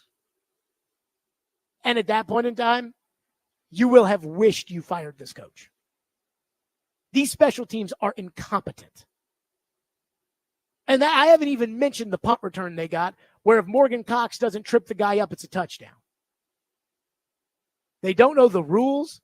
They can't not get punts blocked. That's a problem. Brian Callahan's guys up in the booth don't tell him when to challenge, when he should challenge. That's a problem. We gave Brian Callahan credit when he threw the challenge flag in the preseason, and it was well operated on a third down that got the ball back. And I said, it's a big deal even in a preseason game. And I'll tell you why. Because it tells me that their process is correct. Well, yesterday when they don't throw that challenge flag, when Levis clearly got the first down, it's telling me that your process wasn't very good last night. So every time a team wins, the coach will come out there and say, hey, we can still do things better. And they're always right. Because there's no such thing as the perfect game in football. But let's not forget to look in the mirror before we go tell the team we can be better. Because the coaching can be better too.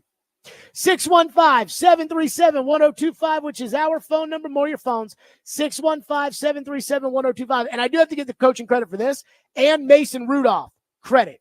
Because I was impressed about one specific thing last night. We'll do that next and then go right to your text, 615-737-1025.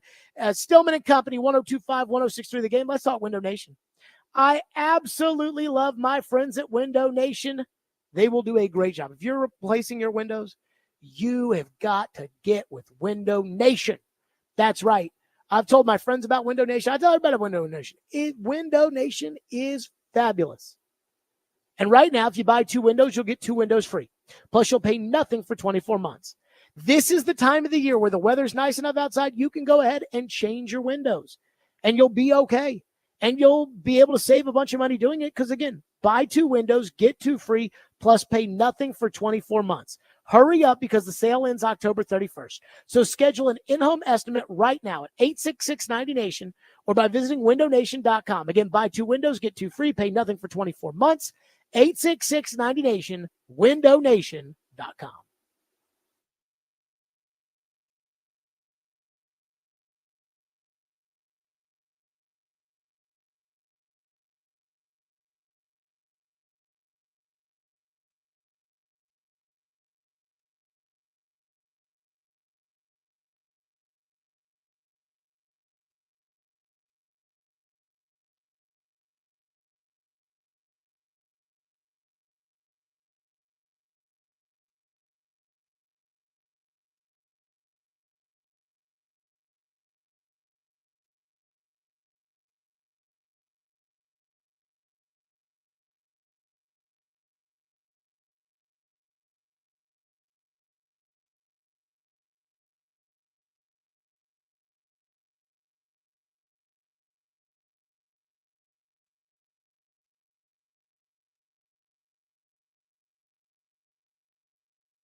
Rush 3.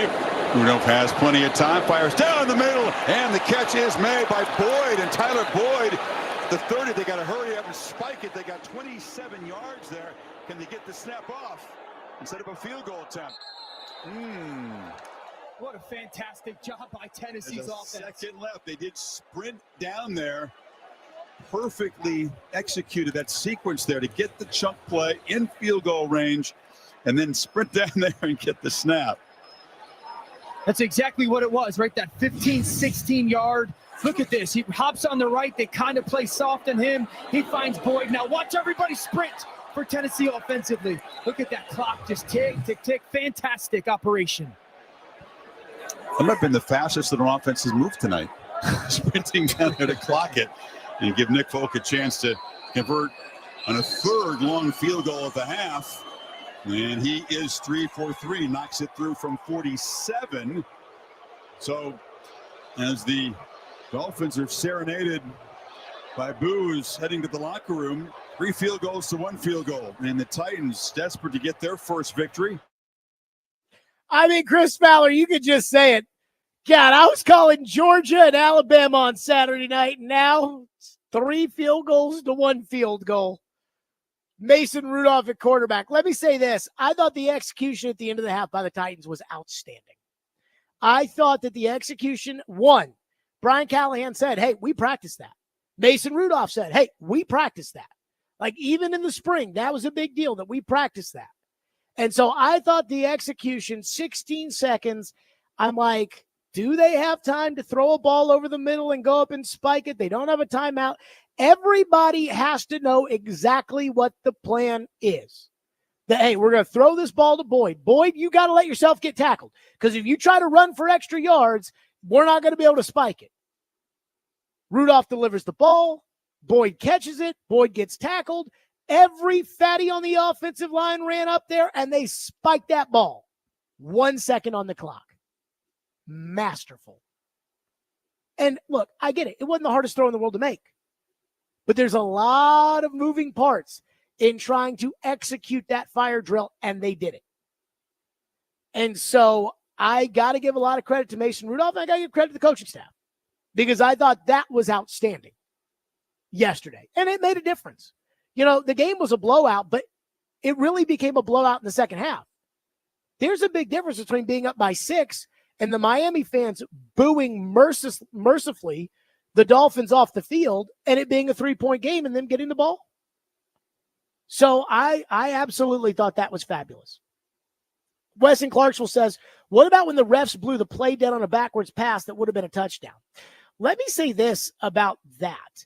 So I thought Clete Blakeman's officiating crew yesterday was pretty bad. And the NFL has really propped up Clete Blakeman. If you'll look over the years, Clete Blakeman, now they use the all-star crews when they get into the playoffs, but Clete Blakeman usually does either one of the conference championship games or the Super Bowl. You know, he really does a lot of high-end stuff for the NFL. And yet, for the last couple of years, his crews have been really bad. You know, they've done these Titans games, and I expect, like when Jerome Boger was reffing, I expected bad calls with a Jerome Boger crew. I'll tell you who's terrible now. That Land Clark, his crew is horrible.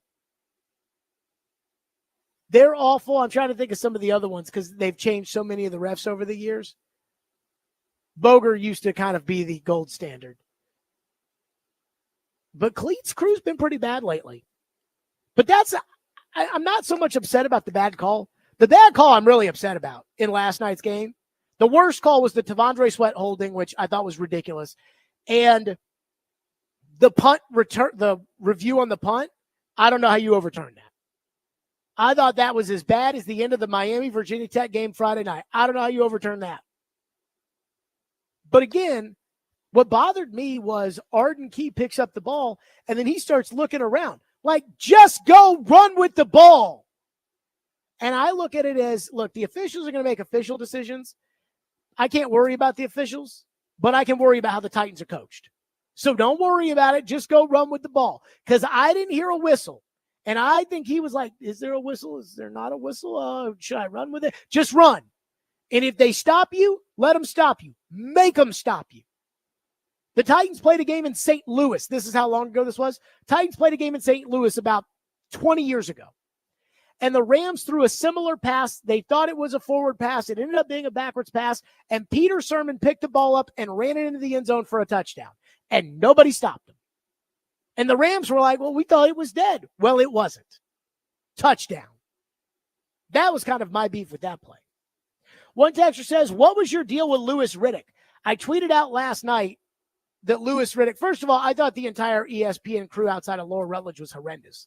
And that includes Louis Riddick. I thought what was really obnoxious was the ESPN crew's kind of Tua soliloquy that they did. You know, it was like they all three of them in the booth turned into Tom Rinaldi and thought they were going to tell us some gut-wrenching, heartwarming story about Tua's concussions. And instead, it just sounded like a bunch of water carrying. My problem with Louis Riddick last night, though, I think there were two things that Louis Riddick did that in both cases I just thought, oh, my God. The first was they showed a shot of Chris Greer, the general manager of the Dolphins, up in the booth. And Louis said the most important thing in this game is still relationships. And I thought, what? No, the most important thing in this game is getting a quarterback. That's the most important thing. And then the second thing with Louis that really bothered me was Louis was talking about the Titans. And he was talking about how they have a really, really great team. And Rand Carthon has built a great team, and they've got a really good team. They just got to get it figured out at the quarterback position. Louis, they don't have a right tackle. Louis, they drafted a guard in the first round of last year's draft who's not very good. Louis, they paid a receiver $25 million who doesn't do anything right now. Louis, they don't really have a tight end. Built a great team. When you start Arden Key at edge rusher, you don't have a great team. And if Louis Riddick had done some homework and had watched the Titans before calling the game, then I think he would have known that. But instead, I think Louis, I think this crew, because these guys all got jobs doing other stuff. Orlovsky's doing all the TV hits. Louis is doing TV hits and calling college games, and Fowler's calling college. I think these dudes flew in on Sunday, and they were like, all right, tell us what's what, guys, and then just put it on TV. And I thought that was very evident in some of Louis Riddick's commentary. 615-737-1025, which is our phone number, 615-737-1025. By the way, somebody texts in and says, Jared, you were so excited Friday to let everyone know you weren't going to watch Miami, Virginia Tech. Did you end up tuning in? Yes, I did. I ended up watching the Miami, Virginia Tech game on Friday night and was disgusted with how that game ended. After all that smack you talked about Caroline and Chad. Well, so what happened was I was watching the Braves, and the Braves won, and I was just watching TV, and I saw Caroline tweet out at halftime. Because she was watching. She said, of course, she was watching.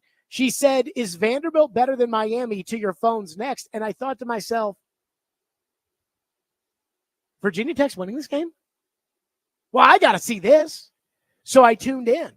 And when I tuned in, it was a very entertaining ball game. And then at the end of the game, I was laying in bed, and I was like, I can't say what I said, but I thought that was a heinous call by the ACC officials. I don't say things are rigged very often. I thought that was rigged. 615-737-1025, which is our phone number, 615-737-1025. I understand the idea of protecting your guys. I also think sometimes you can be a little intellectually dishonest. And Brian Callahan's starting to get there. We'll do it next. Stillman and Company, 102.5, 106.3 The Game.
Stillman and Company, 102.5, 106.3, the game streaming live on Twitter, Twitch, YouTube, and Facebook Live. We are live from the Busy Bee Plumbing, Heating, and Air Conditioning Game Nashville studios.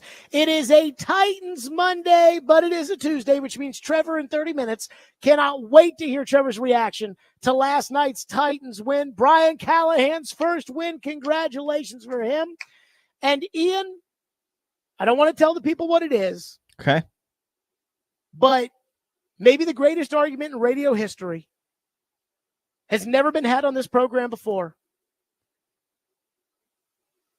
Okay. Where are you going with this? In memory will be honored today later in the 5 o'clock hour. Can you back me up on that? Sure. Yeah. So we will at some point we got to do it. It's the only time we can do it. And we owe it to the Society of Sports. We'll do that. So I'm happy the Titans won yesterday. Again, it wasn't earth-shattering. It wasn't like, oh, wow, they beat a quarterback that can't throw, and now they're on their way to the Super Bowl. I don't think this team's going to the playoffs. I don't think this team can make it to the playoffs. I don't think this team's talented enough to go to the playoffs. I don't think this team's coaching well enough to go to the playoffs, and I certainly don't think they're good enough quarterback to go to the playoffs. Even if they make it to the playoffs, which would require a minor miracle, even if they make it to the playoffs, I don't think they're talented enough to win any games in the playoffs. I don't think they have a quarterback good enough to win in the playoffs. I don't think they're coaching well enough to win in the playoffs, so on and so forth. I understand the state of the team. I understand the idea that where they sit right now, this is a work in progress. They won't say it, especially after all of the believing in their own farts they had this offseason. But they're a rebuilding football team, and they know it. And the quarterback's not very good, and they know that too. Now, again, they'll say nice things, and we're going to try to win every game. And if you ask them, they'll say they're going to try to make the playoffs. Derek even said it yesterday on the pregame show when he was talking about they haven't played a division game yet. And I'm like, do you think that really matters? And he was like, no, but that's what we'd be saying if I was a player and I thought we could still compete. I understand the idea of being positive. That I don't have a problem with. I'm not the most positive person in the world. I got it, and I think my life would probably be more enjoyable if I was positive. You know, I might be 75 years old looking back on my own life saying, God, I wish I was more positive. But one thing that's starting to bother me is the difference between positive and intellectually dishonest. And Brian Callahan's getting there. You know, it's kind of the Titan way to not just bend the truth, but to pretend the truth doesn't even exist. Remember, as Lionel Hutz would say, there's the truth and the truth. And the Titans bend even the nice form of the word truth. There's an excuse for everything. Nothing's ever anybody's fault. Mike Vrabel got fired and Rand Carthon blamed the ball bouncing their way. And then when nobody bought that, Rand Carthon changed what he meant by saying the ball didn't bounce their way and tried to make it sound like, well, no, we meant like Andre Dillard didn't work out. That was the ball not bouncing our way. No, that was a bad personnel decision, and you and Mike Vrabel own it. And Brian Callahan is starting to come off as dishonest as I think we've heard from Carthon and Brinker and the crew over the last couple of years. And it's starting to get to the level where the intellectual dishonesty starts to come off, to me personally, as disrespectful. Like, I'm not stupid. So when Will Levis throws a heinous interception the way that he did yesterday, I don't need you to excuse it and try to tell me that it really isn't that big of a deal or it isn't his fault like Brian Callahan tried to last night. Yeah, I think if you ask him, I mean, he didn't see the guy drop. You know, they brought a sim pressure from the front side, and that backside end dropped. It was just a pretty simple stick route on the backside. We're trying to get the ball to hop, and he just didn't see him. You know, and sometimes that happens, and those guys drop from the line of scrimmage. They're hard to pick up, and it was a really nice play by the kid. I didn't think he picked it at first, but yeah, I mean, he knew when he came off because I just didn't see him, and those things happen sometimes. That's not he's not alone in that. Those guys are hard to pick up occasionally, and obviously would like to not throw an interception, but it happened. Oh, yeah. Hey, it's he just didn't see it, but hey, it's okay. It's going to happen. It happens to everybody. Didn't happen to Mason Rudolph. Didn't happen to Snoop Huntley, who couldn't throw last night. Didn't happen to Malik last week. Didn't happen to Aaron Rodgers. Even Caleb, who was god-awful in that first game. God-awful. Caleb Williams. He didn't throw an interception to a defensive lineman, though I think he did try to. Like, that to me, that's intellectually dishonest. To act like it's not that big of a deal. It's a terrible interception. And big boy quarterbacks cannot throw that interception. Again, big boy quarterbacks don't throw that pick. Baby quarterbacks throw that pick. So do you need a sippy cup and a high chair? Or can you be a big boy quarterback and not throw the ball to a defensive lineman? And when Brian Callahan gets up there and acts like it's no big deal that they just threw a ball right in the defensive lineman's fat and it's stuck in there, I got a problem with that. And it's not the first time he's done this either. In fact, let's go back a week when he threw an interception that really cost you the game. Because I was sitting in that stadium, and when it was 17-7 Packers, it was over. And Brian Callahan said after the game, again, this is where I don't think this is the truth or the truth. I think it's just intellectually dishonest. I mean, he wasn't really late. It just Jair jumped it. He made a nice play. That's a all pro corner, and he jumped the route and took a chance on it and made a really nice play. Timing wise, it wasn't anything wrong with it. He just sat on it, and that happens sometimes. So that's not something I'm mad at Will about. I thought everything there was fine. He just made a good play. Okay, so Will Levis's interception yesterday wasn't his fault, and the interception against Green Bay, that wasn't his fault. And the one to Burks, that wasn't his fault. And then the one that wasn't, you see what I'm saying? And at the beginning of the year, the first couple of weeks, Brian Callahan would describe the turnovers as unacceptable or inexcusable. And now, all Brian Callahan's doing is accepting them and excusing them. I know, given the circumstances, the pick six wasn't as stupid as the one against Chicago. I know the interception where he didn't see the dropping defensive lineman. I understand it's not as bad as rolling the ball on the ground when you're in field goal range, but they're still unacceptable and inexcusable. That is, unless you've decided to accept them and excuse them. And again, I'm not stupid. So this is when it starts to bother me, is when I think I'm an honest person. I give credit where credit is due. I criticize when it's time to criticize. Sometimes I maybe jump out too far, too fast. But I'm not stupid. So when I hear you tell me that interception that Will Levis threw, again, he leads the NFL in turnovers, is no big deal, well, now you're just treating me like I'm a moron. And I find that disrespectful. But that's the Titan way. You see, the problem is the ugly and horrific turnovers are no longer surprising because he does it every game. They aren't unacceptable since clearly the coach is accepting them. They're not inexcusable since clearly the coach is excusing them. He's excused them each of the last 2 weeks.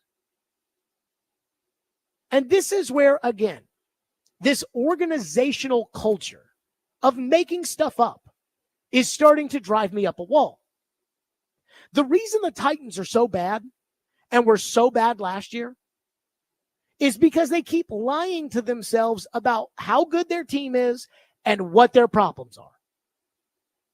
I told you last week, the big problem with this team, it's the owner. It's probably why everybody bends the truth all the time, because they don't want to erupt Mount Amy. So what they do is they say things like, oh, no, he's a young quarterback. He's learning because you hired me to make him the quarterback. And so even though he's a lost cause, I'm going to try my hardest. And nobody will tell the owner, yeah, we really stuck our thumbs up our rear ends and didn't get a right tackle, and that's our fault this entire offseason for spending all of your money and not getting you one of them. So then they bend the truth. But once the lie starts to come out, and then another one, and then another one, and then another one, and you just become this culture of covering your ass. You become this culture of not admitting reality, which I really thought Brian Callahan was above, by the way. Once you start doing that, that's how you go from a team that was 7-5 in first place, back-to-back division winners, to the worst team in the NFL. Which right now you're not, because you won yesterday, so you're better than Jacksonville. But you're pretty close.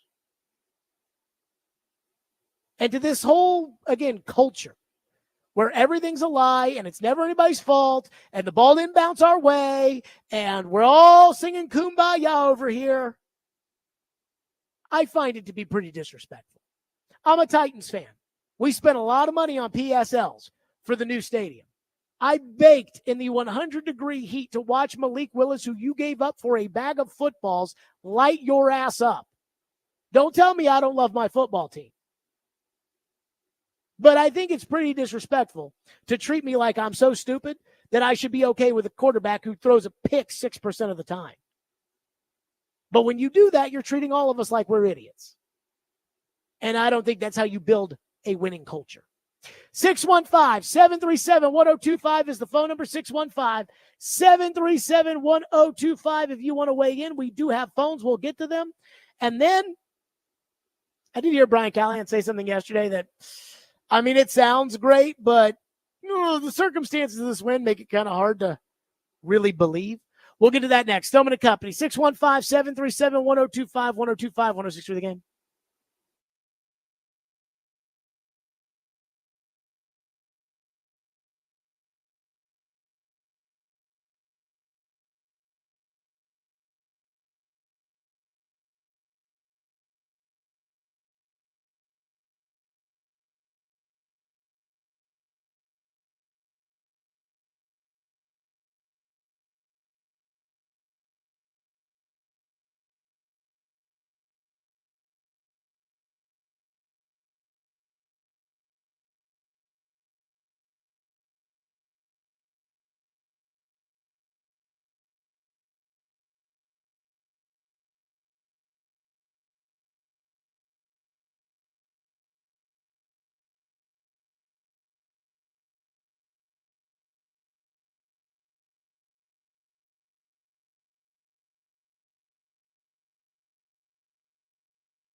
Picture Levis over Rudolph this season, getting to know everything you can about Will, finding out if he's your guy long term, giving him a chance to develop and get over the youthful mistakes and all of that. Is that accurate Yes. view of how you guys are looking at it? That's exactly how we look at it. And I appreciate Mason's professionalism. I appreciate how prepared he was and ready to go into the game. But Will is our starting quarterback. And I said it last night, and I'll reiterate it again, that when he's healthy, he's starting.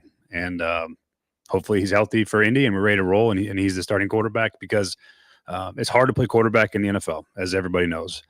There does take some development. Guys make young player mistakes. You see it all across the league right now. And we're going to find out everything about Will that we can. And he's going to continue to grow and get better and play better. He needs to play better for us. And at the end of the day, I believe that he will. And that's where I'm at with that whole thing. There's no controversy. There's no second guessing. That's what's happening. So that's probably as clear as I can state it. Good luck on that having a controversy. Good luck on there being no second guessing, but we shall see. Yesterday, Brian Callahan said something after the game that I did kind of chuckle about. He said that the win was nice because it, quote, validates our process. Talking about, hey, all the work we put in, all the weights we lift, all the stairs we run, it's all worth it because we won a game. Well, yes, but who'd you win it with? Who'd you win it with? Did you win it with the guy that you're saying right now, like, hey, he's our quarterback, this is our guy? Or did you win it with the other guy who is a backup? Kind of hard for me to get excited about validating our process. Let's go to our phones, which are driven by WilsonCountyHunter.com. Nathan is up next here on our program on a Titans Monday on a Tuesday. Nathan, go ahead. Yes, thanks for taking my call. What I wanted to say is it goes perfect. I back up what Brian Callahan said. Levis is our guy, and here's the reason. We won with the backup, but I feel like we're pretty we're in good shape if we leave Levis in, because if he keeps on blowing it, we're going to get great draft choices. But if he does good, then we got ourselves a good future quarterback. So, I mean, I'm pro leaving Levis in there. That's fine. I don't care. I mean, I've said this many times, Nathan, thank you for your call. I've said this many times today. I do not care what they do at quarterback for right now. Big picture, I care. But I don't care who starts against the Colts. I mean, first of all, it's inevitable, the way Will Levis plays the game, that Mason Rudolph's going to be back in there, because Will Levis is going to take a shot to the kidneys and he's going to be on dialysis before the end of the season. Like, that is inevitable, given the way things are trending. I mean, we said it last year when he was taking hits. If he takes hits, he's going to get hurt. Then when he took one in the preseason, it's like, if he takes hits in a real game, he's going to get hurt. Then he started taking hits in the first game, and they're like, okay, we're going to teach him to slide. And here we are, week 4, and he's hurt. So that's half the reason why I don't care. The other half the reason why I'm not sure I care is because, again, what's the upside if you go to Rudolph? If you want to win, play Rudolph. If you don't, play Levis. It's as simple as that to me. And, you know, if there was a generational prospect, then maybe I'd care more about tanking. I'm not sure there's a definitive number one quarterback in this class right now. But this idea of let's play Levis, because if it works out with Levis, then we've got a franchise quarterback. And if not, we've got a high draft choice. That's a summer opinion. That's a summer take. And I don't mean like a summer when we got more time on the radio to talk about this or we do that. No. Going into year 2, you could have been optimistic about what Levis could have been. I said I was 50-50. I think he's got the talent to be a good quarterback. I can see this going either way. Well, it's gone the other way. And it's not coming back. So during the summer, you could have said, hey, that's why I said whatever you do not trade your first-round draft pick in next year's draft. That's why this Davante Adams thing. I mean, it'd be great for the Titans to get Davante Adams. But I'm not trading my first-round draft choice in next year's draft because it may be number 3 overall. I'm not doing it for Davante Adams. And I love Davante Adams. But I kept saying this offseason, I'm like, next year's first-round pick is Will Levis insurance. If Will Levis is bad, then you've got a high pick. Well, now we know Will Levis is bad. He turns the ball over 6% of the time. Jameis Winston at his worst turned it over 4.9%. And while he did that, he led the league in passing. Levis throws for like 170 yards a game. Let's go to Adam in Portland, who's up next here on our program on a Titans Monday. Adam, thank you for calling. Go ahead. Yeah, a couple things. I was wrong about the score. I thought Miami would kill us. They didn't. I was also wrong about Narvison. He sucks, man. And I was like, get rid of Nick Folk. Man, I've never eaten my words harder on that. Tavondre Sweat is an absolute animal. He had, like, yesterday, the whole leading up to the game, and you know how big of a fan I am, I wasn't looking forward to this game. I didn't invite people over and have snacks and stuff. I was like, oh, yeah, the Titans are playing, and cut it on. That was it. Like, I had nothing to be excited about. Then I see Sweat play, and I'm like, okay, he's pumping some juice back in there a little bit. Like, he's relighting that fire. So it is what it is with the quarterback, man. I'm not gonna try to beat us down today. There's an obvious choice to make here, and the head coach is too dumb to realize that. But at the same time, man, if you do get, like the last caller said, if you do get Levis out there to see how bad he sucks to go get a quarterback, you're going to put him behind the same situation. So I don't know why you would do that. I would rather use next year's first-round pick on a tackle, a good tackle, than to be planning for a quarterback. Go get the quarterback you love so much from Minnesota, which they'll never let him go. But don't go draft a quarterback and put him behind this line. It's so stupid. So to your point, I mean, I do love Sam Darnold, and thank you for your call. I do love Sam Darnold, and if Sam hits free agency, see, Minnesota's kind of going to be in a tough spot because Minnesota used a top 10 pick on J.J. McCarthy. You don't use a top 10 pick on a quarterback for him to not eventually be your starting quarterback. Now, maybe they try to Jordan Love him a little bit, but it's a top 10 pick. Sam Darnold, 1 year, $10 million. I mean, Sam Darnold on the open market right now is a $55 million quarterback. Because think about every team that doesn't have a quarterback, they'll try to go get Sam Darnold, I guess, except Carolina. So Darnold is probably a $45, $55 million quarterback. If Kirk Cousins is $45 million, Darnold, younger, doing better with the Vikings, coming off of no Achilles tear, is going to be worth more money than Cousins, who is $45 million a year. Minnesota's probably going to end up tagging Darnold. Now, there will be another guy like Sam Darnold that's out there this year that'll be labeled as a bridge quarterback who deserves a second chance. And you could sign that guy. And you could use that pick. Let's say you have the first pick. You could use it on Travis Hunter.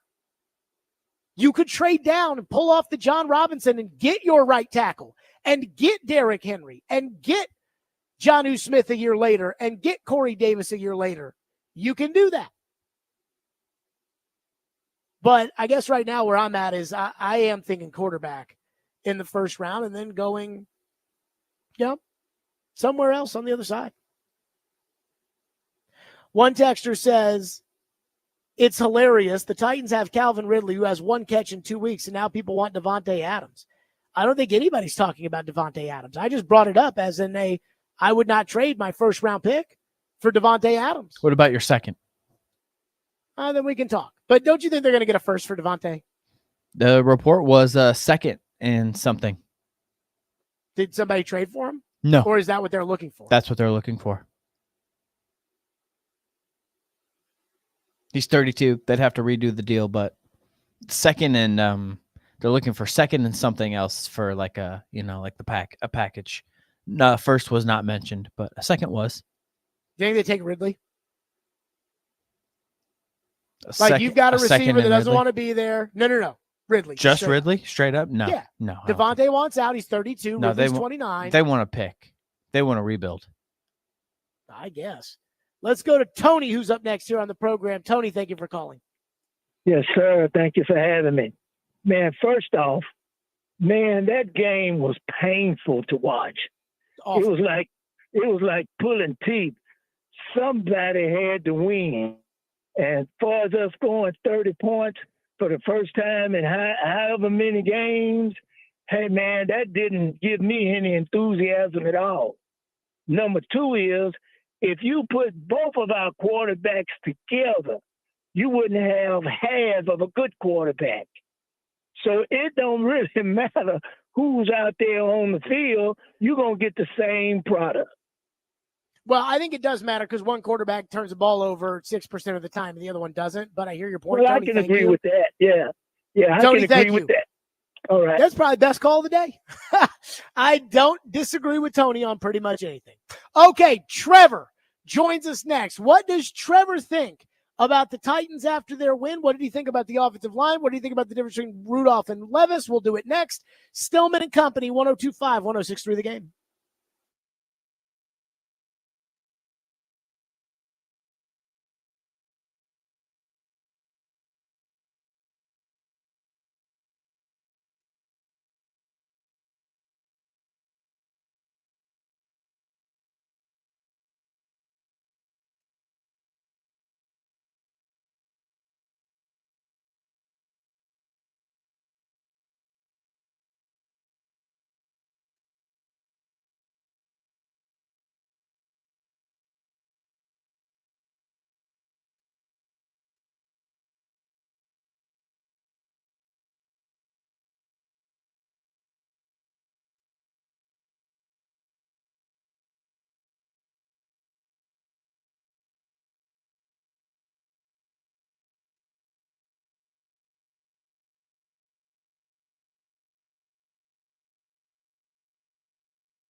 Titans win a game, finally 30 points for the first time in 1,000 days. Actually, over 1,000 days, for whatever that's worth. And you know what? To celebrate that, let's give something away. Be caller 5 right now at 615-737-1025, and you'll win a pair of tickets before you can buy them to Yacht Rock Review at the Ryman Auditorium on February 1st. Again, that's Yacht Rock Review or at the Ryman Auditorium. So, again, when it comes to the Levis thing, Brian Callahan can say all he wants. There's not a controversy. But I run a poll right now on Twitter at Jared Stillman, and I say, okay, who would you rather have be the Titans quarterback? And again, I don't care. Like, I know this is crazy because I usually am pretty, decisive when it comes to, this guy's not any good or I want that guy, but I'm not sure I necessarily see the upside when it comes to playing Mason Rudolph. I know they won yesterday, but the other team's quarterback couldn't throw. I say, who would you rather have be the Titans quarterback? 56% say Levis. It's 56%. It's about half the audience. The other half wants the other guy. That's a controversy.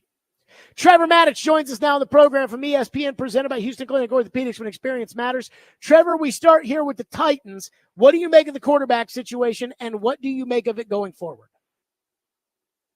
Well, the quarterback situation is a bit of a mess, but I think that going forward, they need to play Mason Rudolph until Mason Rudolph shows that he shouldn't be playing. The reason is not that he did so well. He didn't do very much against Miami, but the key is that he didn't hurt the team against Miami. And that's been the problem with Will Levis. For all the potential of his upside, 4 straight games now, he's made really bad mistakes, just really bad turnovers. And a couple of those were really bad decisions. A couple of others were not seeing what was in front of him. And that's bad. And so, ultimately we're here to win games, right? And ultimately you've got to look at Will Levis and say, look, does he have the upside that we believe we can put up with him losing us games, or at least making it harder to win games until he gets to where he's up to speed? And what have you seen from Will Levis that gives you that kind of confidence? At the same time, Mason Rudolph at the Steelers as a starter was 8-4-1, and now he hasn't started for the Titans yet, but certainly he did what was necessary to win the game. And what was necessary to win the game against Miami was exactly what Mason Rudolph did. Because keep in mind that Miami came into this game with the 3rd-string quarterback that they signed off of the Ravens practice squad 2 weeks ago. The only real way Miami was going to beat the Titans is if the Titans made mistakes that allowed Miami to have easy scores. And so the first job of the Titans offense was not to put up numbers, but it was to avoid the big mistake, avoid the big turnover. And for the 4th straight game, Will Levis had a bad interception. And so, or a bad turnover, because one of those bad turnovers was a fumble, but certainly a bad interception. And so as I look at this, I'm thinking, okay, I now believe that the Titans owe it to the rest of the players to put them in the best position to be able to win. And right now, that guy is Mason Rudolph. And Will Levis will have to either play himself back into the job, or Rudolph will have to play himself out of the job if I were the coach, in order to change that. Now, people will say you don't lose your job to injury, and Will Levis was injured. That's why Rudolph went in there. And you don't lose your job to injury, but you do lose your job if your backup plays better than you. So here we are. So, Trevor, to that point, the Titans are going in the exact opposite direction of you. They are saying no controversy, no second guessing. Levis is the guy. If he's healthy, he will go. And yet, I do wonder how the other 52 guys are going to feel about that, because you played in the NFL and you are making no bones about it. You think that if you were on that team, you'd have a better chance to win with Mason Rudolph at quarterback. Derek on the midday show, and we know you two don't agree on everything, but Derek on the midday show basically has said the same thing for the last 3 weeks, which is he fears Brian Callahan might lose the locker room if he keeps backing Will Levis if Rudolph proves he's better. So at what point do the Titans have to look at their locker room and say, you know what, it's probably better that we, instead of trying to tank by playing Levis, instead of trying to, quote unquote, figure out what he is, we're better off going with the other guy? When does a team reach that point? Immediately. Because you're right about the other guys in the locker room. They understand 2 things about competition for positions. One is that if I am beat out by my backup's going to play. That's it. And then if I want to win my job back, I have to show that I am better than the guy that just took my job. That happens for every position on the field except quarterback.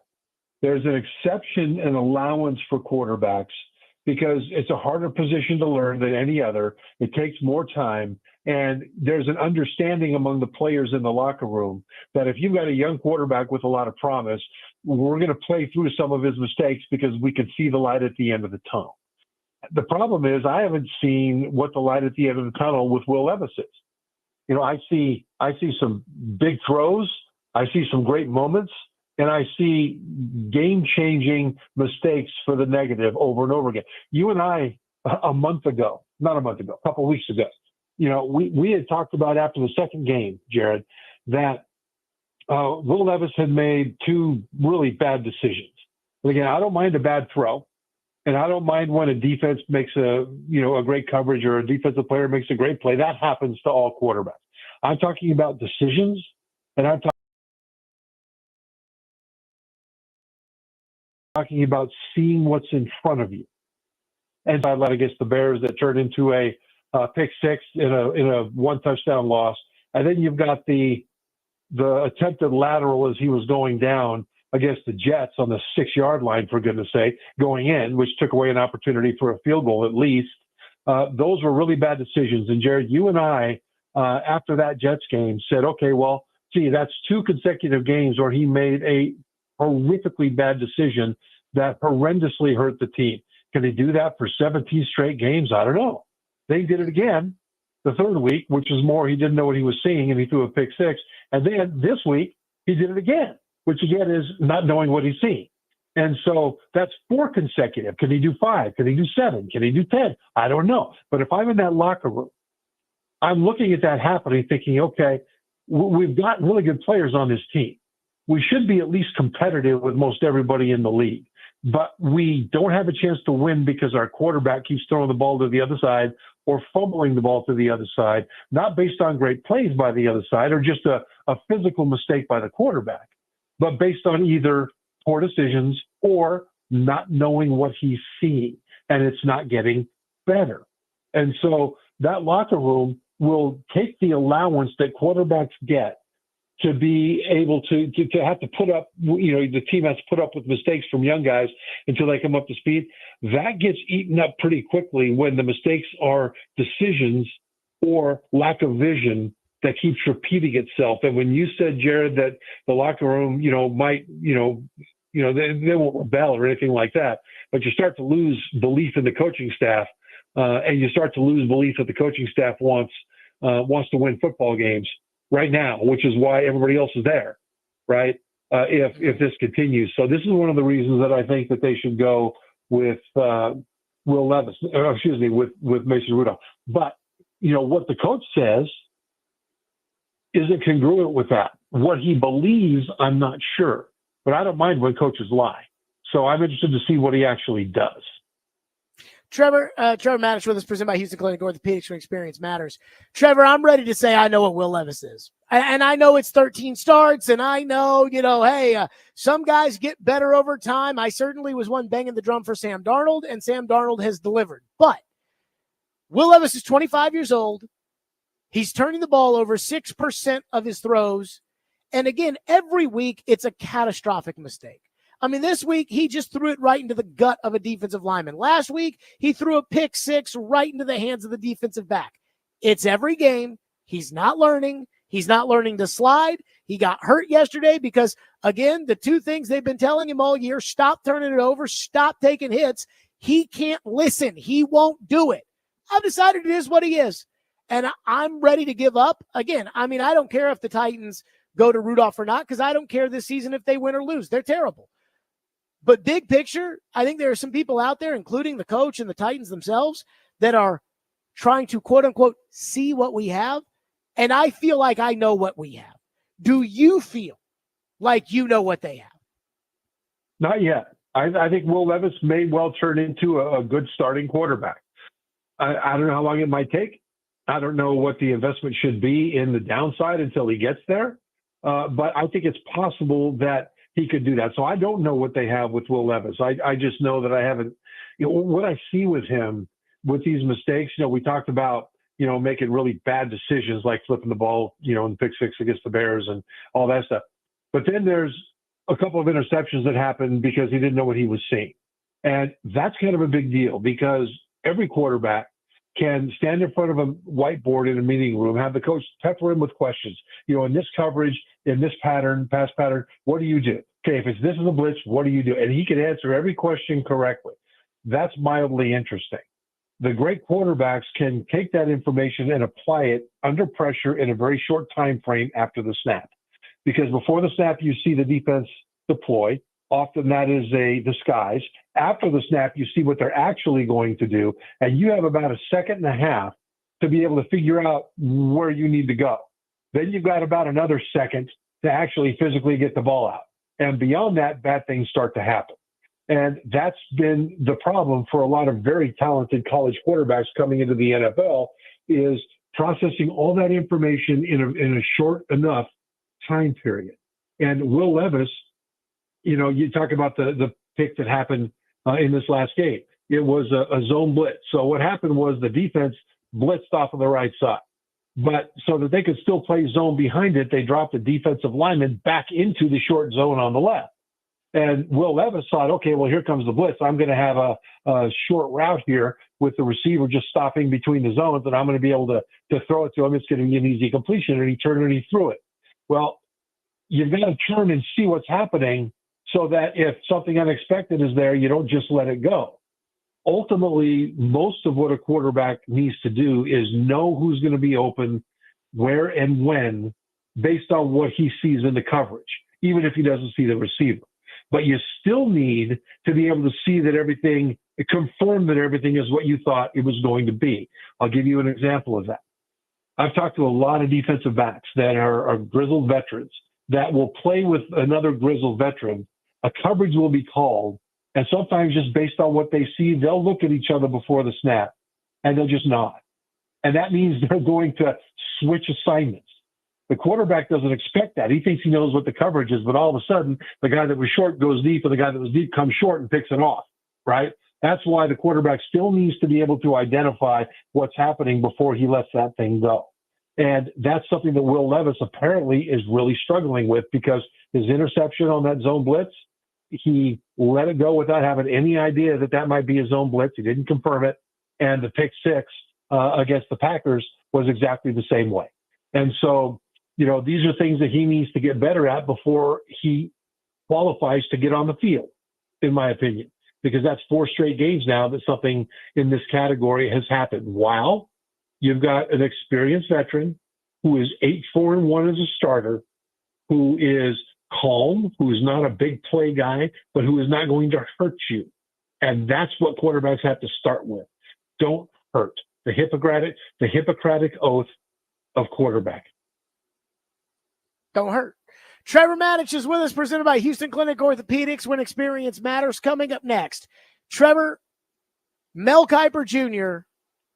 saw Saturday's game with Georgia and Alabama, and now feels a little differently maybe at quarterback. We'll get your reaction. We'll do it next. Stillman and Company, 102.5, 106 through the game.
Where is Jalen Milroe going right now as far as looking ahead to next April?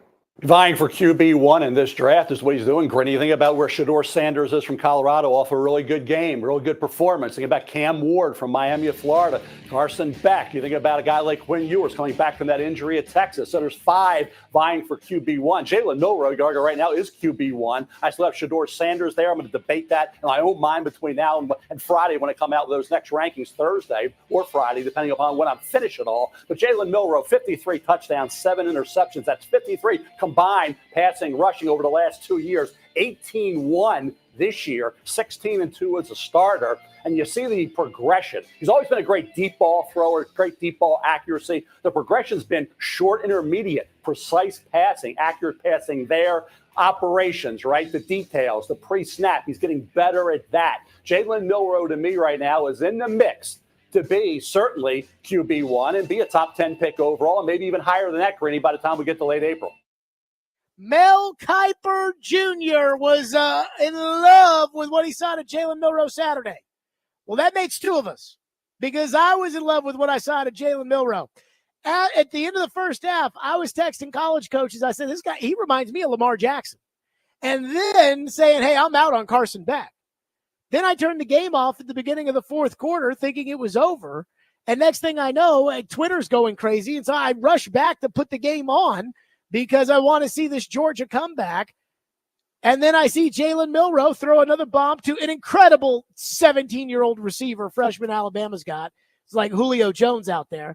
And all of a sudden, I am a believer a little bit in Jalen Milroe. This time last year, Trevor Maddich, I did not think Jalen Milroe could play. Now I think Jalen Milroe is legit. So if Titan fans are sitting here today thinking about the number 1 pick, thinking about, the fact that Levis may be not the guy, what do we think about Jalen Milroe? What do you think about what Mel thinks about Jalen Milroe?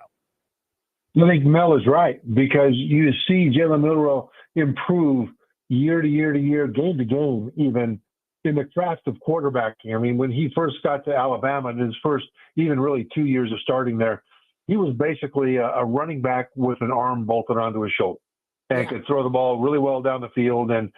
But the art of quarterbacking has a lot more subtlety to that, a lot more recognition than just either running or heaving the ball over the top of the defense all the time.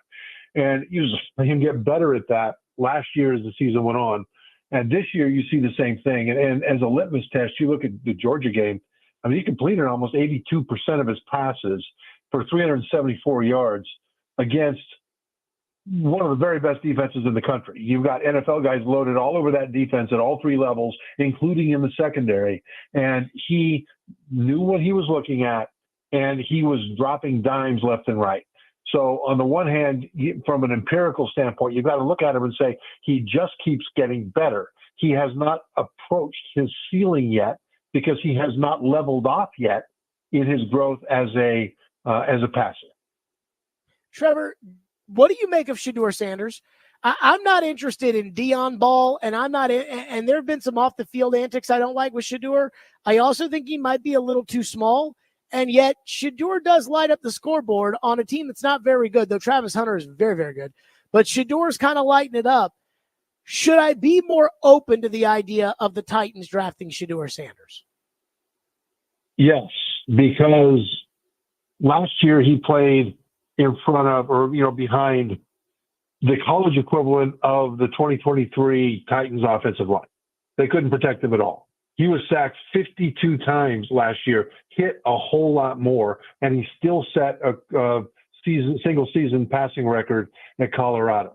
He has shown the toughness to be able to stand in and deliver the ball when there's people about to hit him in the mouth, deliver it accurately, know what he's looking at down the field, know where to go under pressure, know where to go quickly, know where his outlets are. And he's gotten better at that this year in terms of outlets. Last year, I think he was trying to win a Heisman Trophy, and he kept on trying to make big plays and held the ball too long. This year, I think he's doing a better job of getting the ball out. He's got the ability to do that. He just needs to make that choice. In terms of size, he's 6'2", 215. He certainly could get a little thicker. It would help him absorb some of those hits that he's been taking. But I would, from a physical ability and the mental ability to play quarterback, I've got no problem at all with Shedeur Sanders. I just want to make sure that he's a good team guy, because he has called out some members of his team at Colorado publicly, and that kind of rubbed me the wrong way a little bit. But I like Shedeur Sanders. Trevor Maddox is with us on the program. Am I wrong for being out on Carson Beck after Saturday? Well, you're wrong on downgrading him and all of a sudden doubting him again. I mean, the narrative coming into this season was Carson Beck, very good chance to be the first pick in the draft. And the last two games, he didn't play like a first-round quarterback. The Kentucky game, he missed several opportunities in a low-scoring tight game where he needed to hit those opportunities. I mean, receivers that were relatively open, plays that were there to be made, and he missed them. Now, quarterbacks aren't going to make every single play, but he missed some that you need to make if you're going to be a high first-round draft choice. That was Kentucky.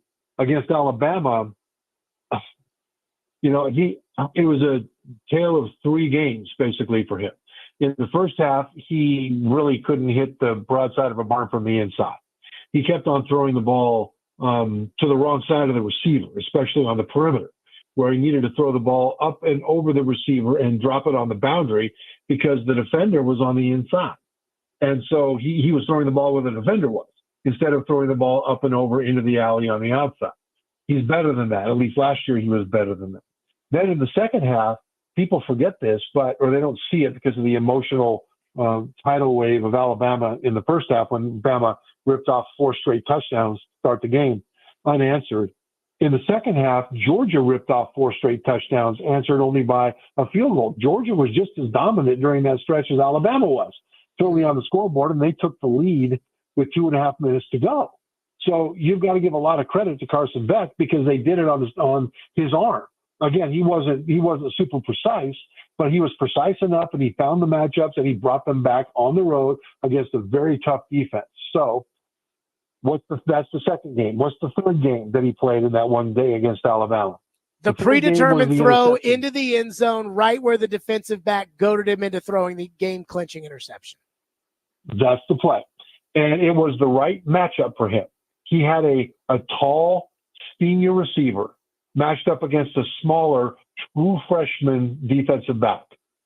And if he had thrown that ball, they were sort of on the left side of the end zone, kind of near the sideline. And if he had thrown that ball up and over the defender so that either his guy could reach up and get it because he was taller, or it just went over everybody, then that ball's not picked off on that play. Instead, it happened just like you said, Jared. The ball was a little bit too far inside and a little bit short. And it was right where that defender could jump up and pick it off. It was a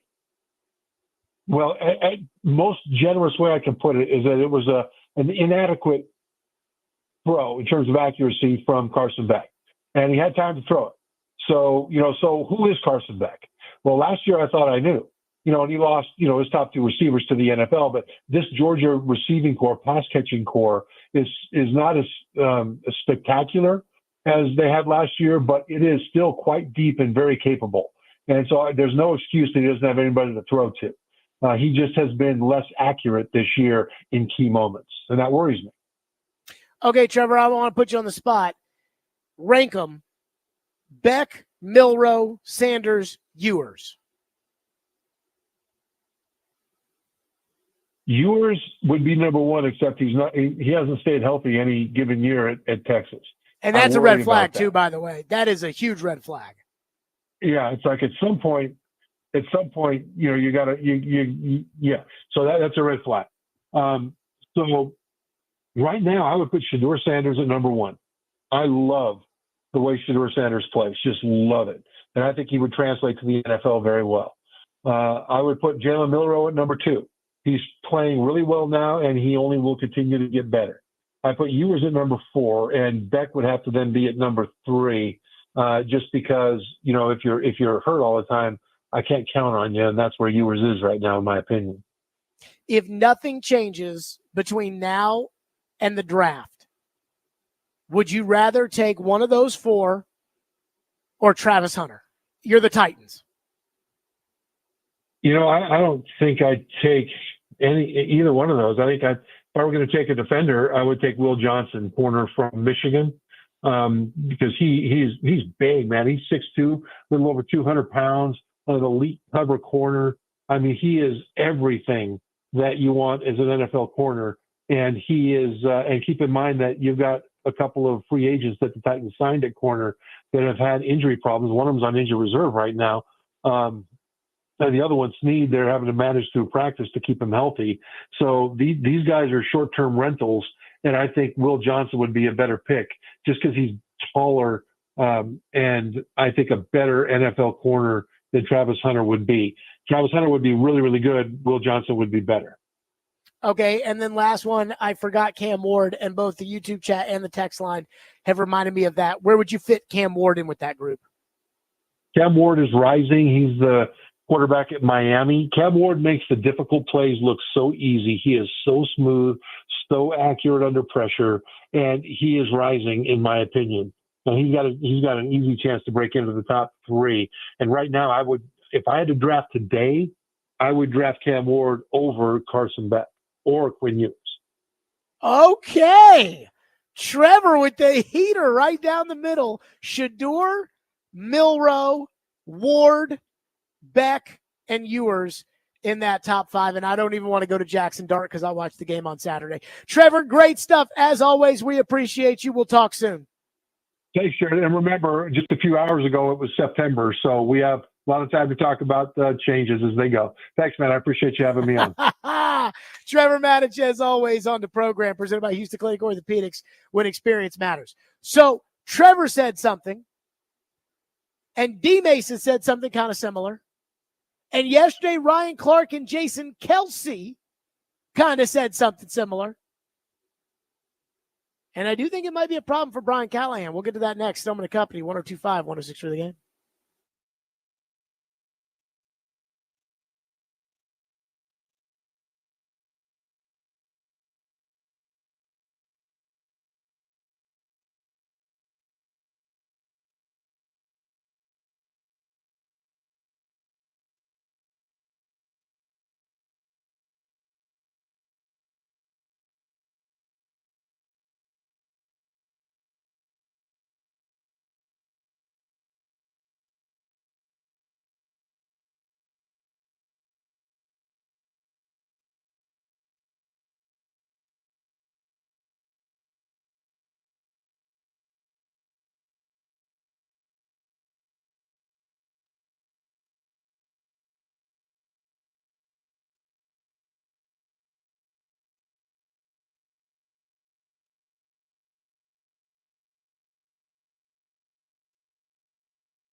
Stillman and Company, 102.5, 106.3, The Game, streaming live on Twitter, Twitch, YouTube, and Facebook Live. We are live from the Busy Bee Plumbing, Heating, and Air Conditioning Game Nashville studios on a Titans Monday on a Tuesday. Congratulations to the Titans on their first victory of the season. So Mason Rudolph got the job done, albeit he didn't have to do a lot. And Brian Callahan says they're committed to Will Levis. Now, I've run a poll on Twitter at Jared Stillman. 56% of the people think Will Levis should be the quarterback. 44% think Mason Rudolph. It's pretty doggone close to 50-50. Now, I don't care which direction the Titans go in because I don't really think it makes that big of a difference. And I don't want to watch Will Levis throw the ball right into the rear end of somebody else because that's the next way he's going to invent a turnover is he's going to drop back to pass, and he's going to throw a ball to a receiver, and he's not going to see the defender's butt cheeks, and it's going to stick right in there, and the player's going to have another player on his team pull the football out of his ass, and that's going to be the next unbelievable, can you imagine, Will Levis interception? And it's going to keep happening because it keeps happening. If he was learning, then he would have learned to not do the things that he's done now. But again, I'm not sure I really care. Not sure it really makes much of a difference. But obviously, it does matter when you're an NFL team who your quarterback is. But what about the players that play the game? What about the other 52 guys in the locker room? How do his teammates feel? Last night before halftime, Ryan Clark and Jason Kelsey were discussing this whole idea of Brian Callahan saying, if Levis can go, Levis is our quarterback. Here's what they said at halftime on the Monday Night Football broadcast. Coach Callahan said they're going to go see about Coach Levis. You want to make that face? Do we believe? What I believe is I can figure out whether or not you're healthy in a half of football. Yeah. I think when Mason Rudolph had to be inserted into this game at the quarterback position, Brian Callahan saw an opportunity to allow another quarterback to operate this offense. Okay. And I don't know that he's doing that much better, but at least he's not turning the ball over, it seems like. So, Again, two former players, Ryan Clark said, yeah, let's keep Rudolph in there. Jason Kelsey's like, oh, he's not very good, but at least he's not turning the ball over. Trust me, teammates hate turnovers. Just ask D-Mace. He played in the NFL too. Here's what D-Mace said today on the midday show, DVD. I have heard nothing but Will Levis is young. He'll get over these mistakes. Peyton Manning threw these many interceptions. John Elway was bad. This guy was bad. I get all of that. But there hasn't been a game but one where he has not made a bonehead mistake. And then yesterday, so what you're telling me, Will Levis, you're 6'5". You can see over the line pretty much. You're 6'5", and you throw a pass to, I think it was going to DeAndre Hopkins, and that defensive end or whoever that guy was never really moved. Emmanuel Ogbah. Yeah, he was right in that same area that when before you snapped the ball and after you took the snap, he was basically in that same area. And then you mumble on the sideline, I did not see him. You know why you didn't see him? Because you have no you have no awareness. You have no field awareness. You don't have enough field awareness to be a starting quarterback each and every week. That's what you don't have. Now, if they want to bring you in to spell a guy for a bit here and there, that's great. I've never said Will Levis can't play in his league. Will Levis can play in his league, but he's not a starting quarterback. Okay. And then there was Trevor.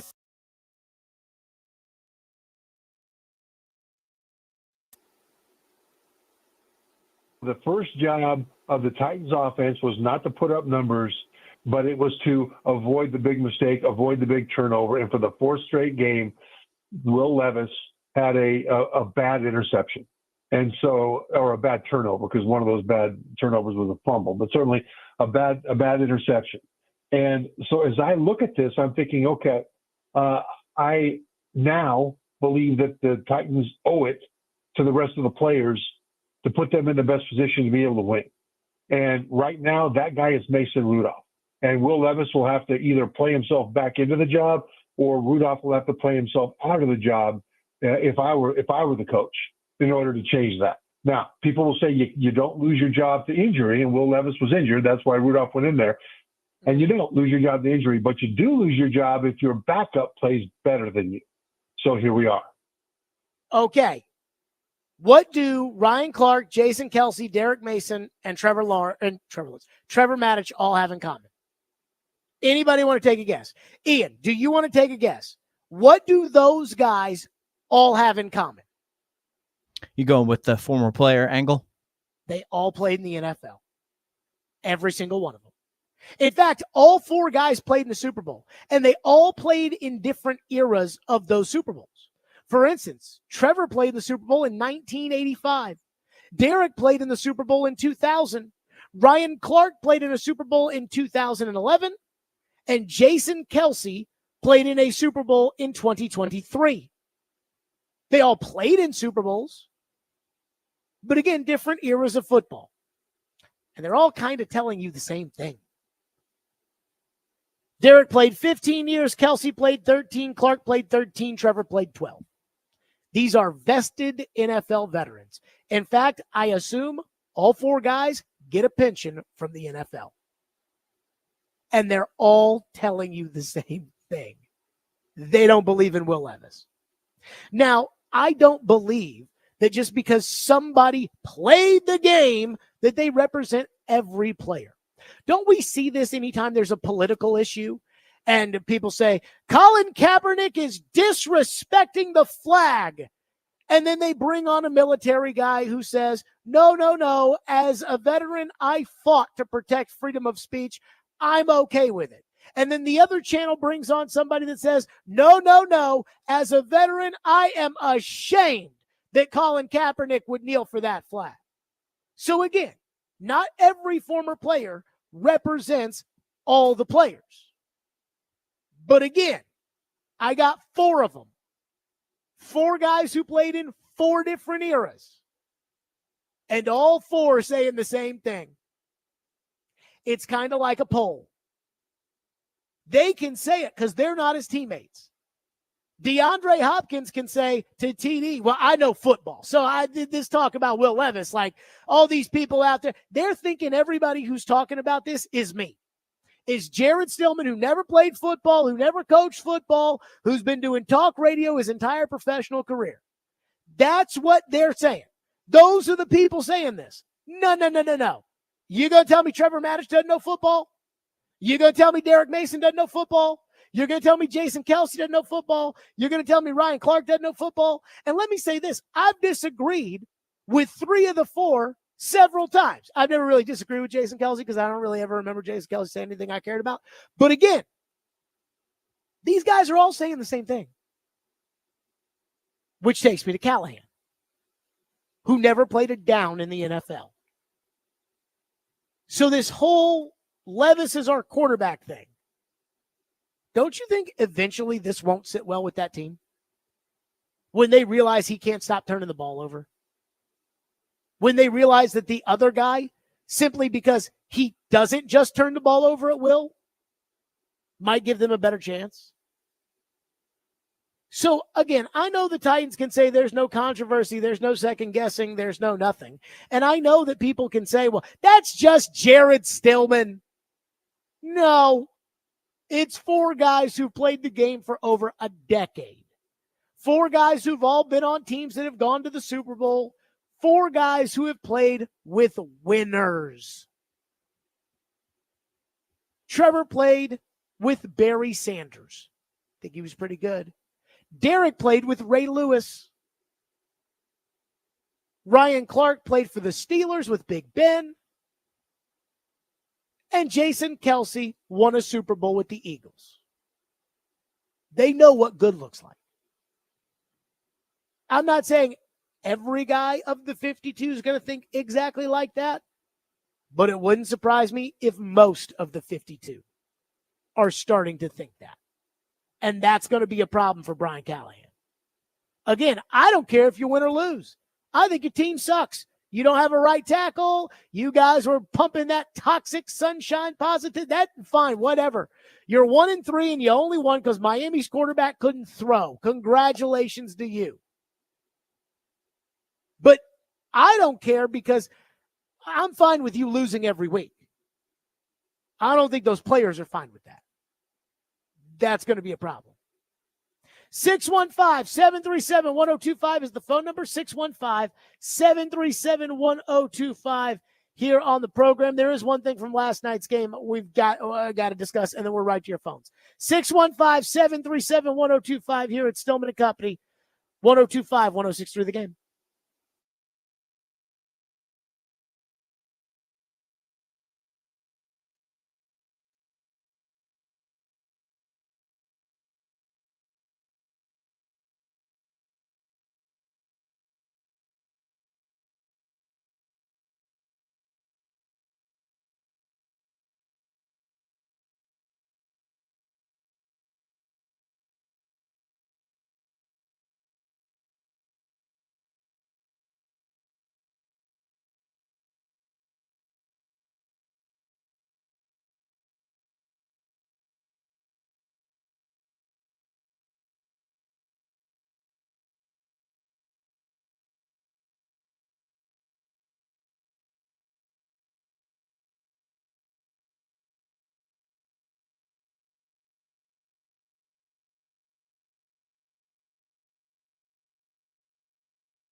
Coach Mason Rudolph came off the bench, gave this offense a spark. Who's your starting quarterback in the second half? We'll see. Will's got an injury he's dealing with, so we'll see how he comes out.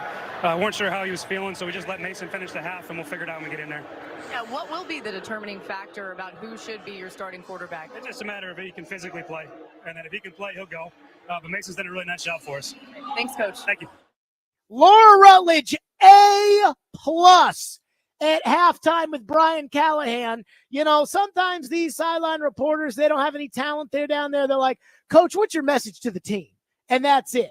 And instead, Laura Rutledge standing right there with Brian Callahan. Coach, what's the deal with the quarterback?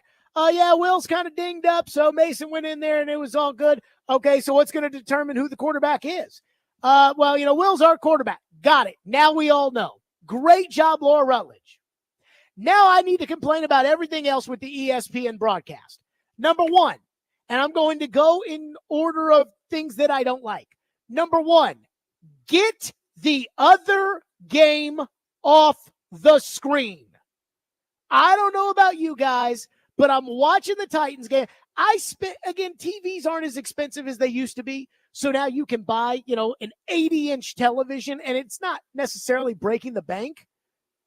But, like, again, I have a big TV at my house because I want to watch the game.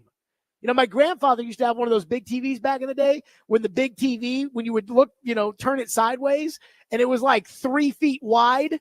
And TVs used to be much more expensive because they had all those different parts in it. Now it's just, let's cut a little glass and go from there. So TVs are cheaper nowadays, which is great.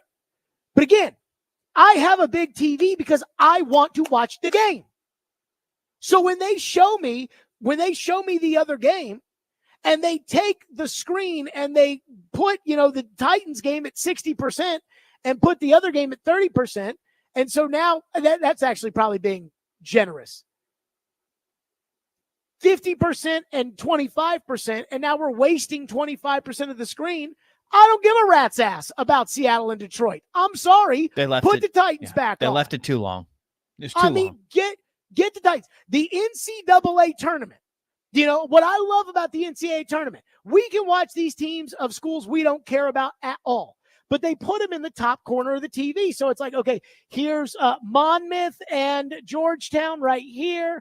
And then Duquesne. Oh, my God, Duquesne's got a lead on Kansas early in the second half. Maybe I'll flip to that. But CBS doesn't obnoxiously let's just put the other game on the screen because they know we all own a remote. And so that's the first thing that just drives me crazy, and it just is ridiculous. The second thing is the broadcast crew. I'm sorry, but I don't need to hear that trio of Chris Fowler and Louis Riddick and Dan Orlovsky call another Titans game ever again. That doesn't mean that those guys aren't good at what they do, because Fowler is good on Saturday nights on college football. And Orlovsky, while he's not necessarily my cup of tea, he is good on the McAfee show for that audience and for hot takes on Get Up and yelling at Stephen A. Smith.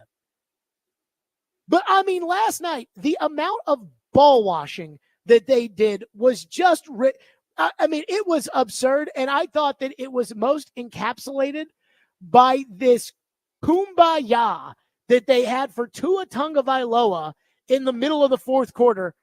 Here was what they said. Chris sharing that Tua is around every day, staying involved, does some physical stuff, and it's an injury unlike any other. Yeah. A head injury. There's reason to be cautious. There's people out there, you hear a breadth of opinions. Everybody telling this guy what he should do, what he shouldn't do. And it's Tua's decision that he'll make with his medical professionals and his family. Exactly. And we got to let him do that. Everyone's got to let Tua decide what's best in his opinion, with the medical information. Cool, interesting, fascinating that, everyone around the organization, Tua loves being at the building. Tua loves being around the team. Tua asked to travel out to Seattle. They mentioned stress, not trying to put stress on him in any way. And kind of his words, some of the stress being taken away just by being around the team. You can see it on his face and in his body language right there. He wishes he was out there helping his guys. I mean, you can almost put yourself in his shoes and just almost this daydream about what he's thinking right now. Like, how could I be helping this football team? Sure. And I'll tell you what, look, you identify so much as a player and having played on this level. And Dan, I know you know this too, having been on this level.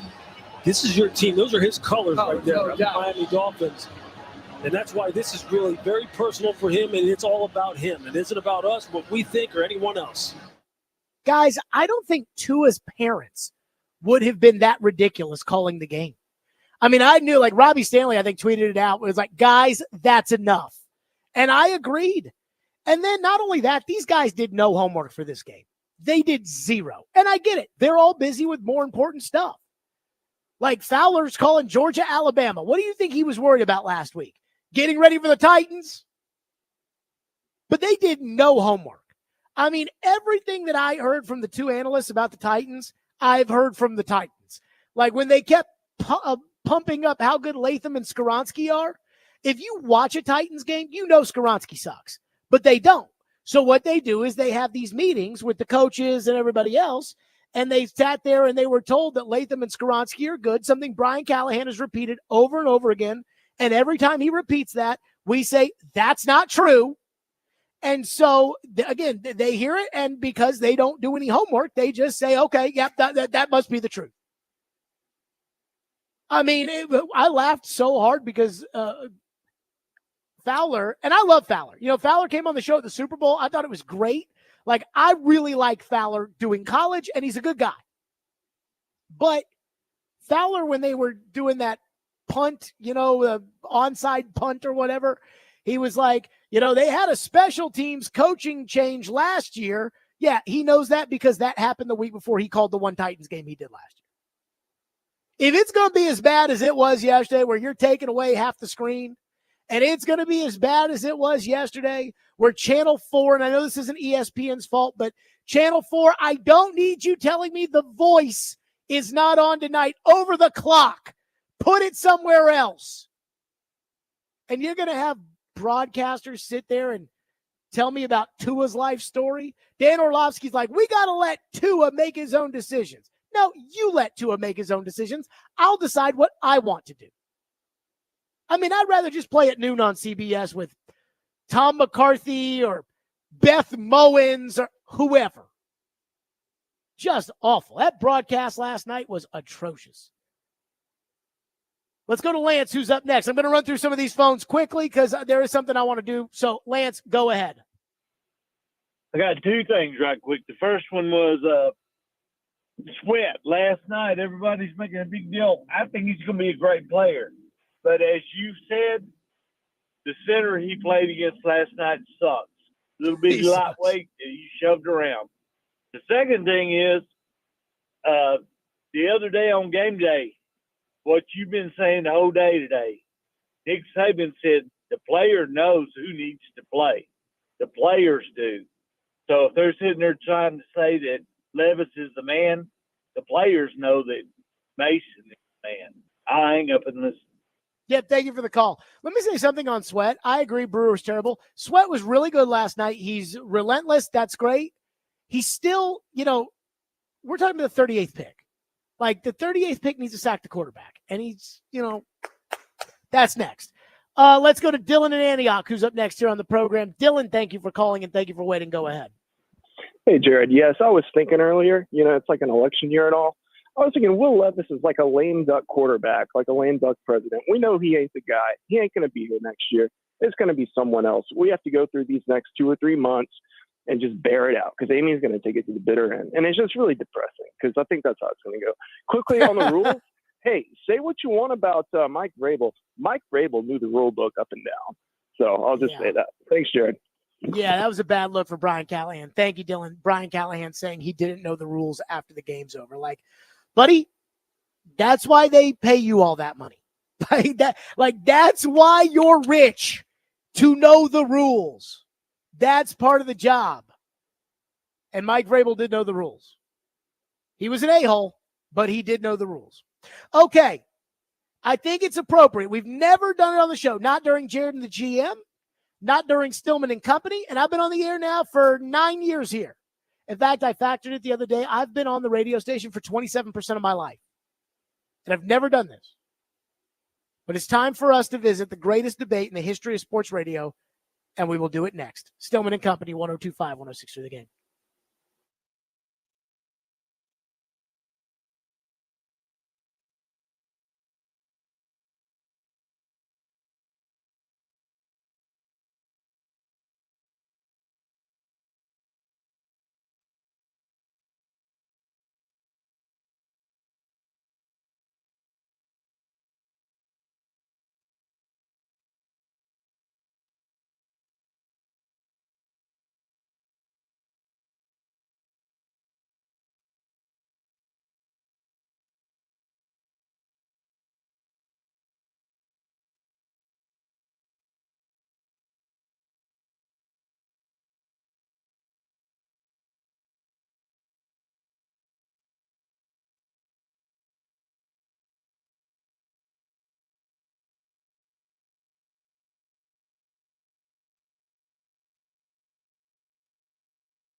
What are the right things to say about him on this, the morning after his passing?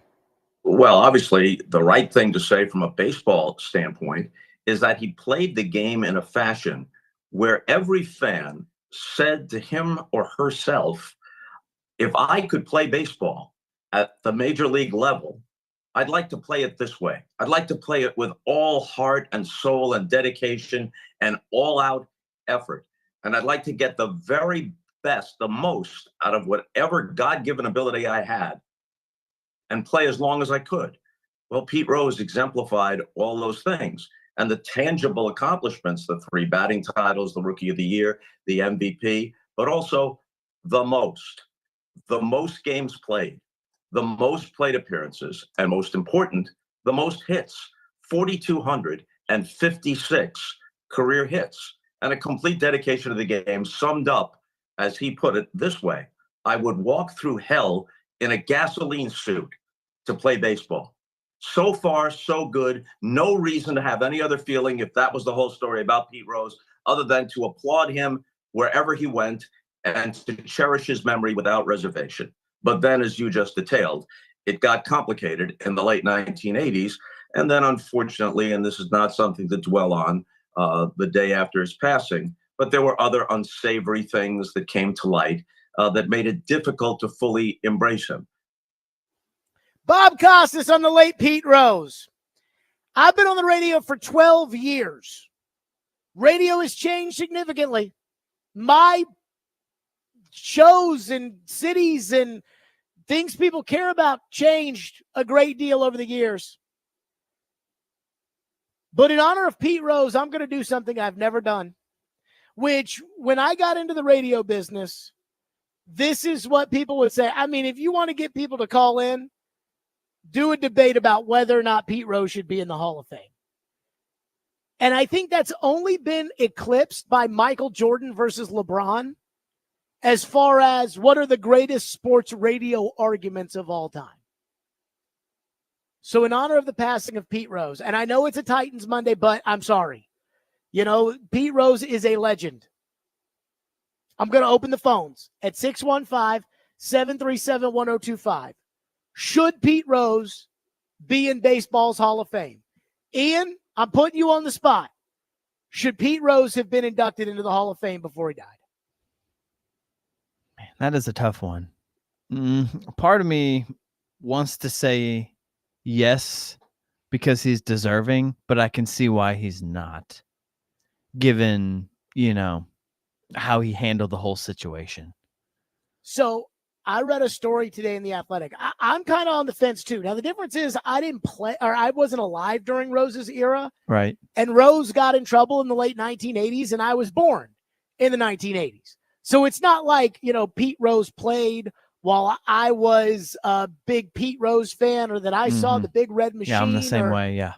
I think my dad said that when he was in college, they would go to when the Big Red Machine was in Atlanta. The Braves were awful. They'd buy tickets and sit in the front row, and they'd see, you know, Joe Morgan and Johnny Bench and, you know, Tony Perrette, all of those great players.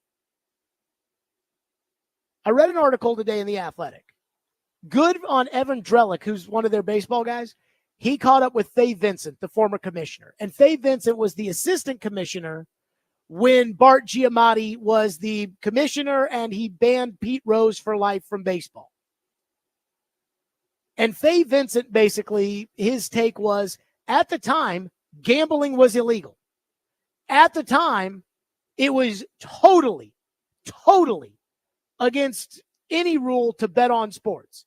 And remember, baseball, this goes all the way back to 1919 with the Black Sox scandal, in which I think it was, 6 players on the Black Sox through the World Series. And that's when baseball hired Kennesaw Mountain Landis to become the first commissioner. And at that point, when Fay Vincent and Bart Giamatti were commissioners, they had the power, they could say no to the owners. That was the deal. When they made Kennesaw Mountain Landis the commissioner of baseball, was the commissioner can say to the owner, no, we're not doing that. Nowadays, these owners or these commissioners are all pawns for the owners, but that's not how it used to be. And Bart Giamatti felt like the biggest thing was Pete Rose lied. And Pete lied, and then 10 years later wrote a book and said that he did bet on baseball, but, it wasn't the team I was managing, or it wasn't, and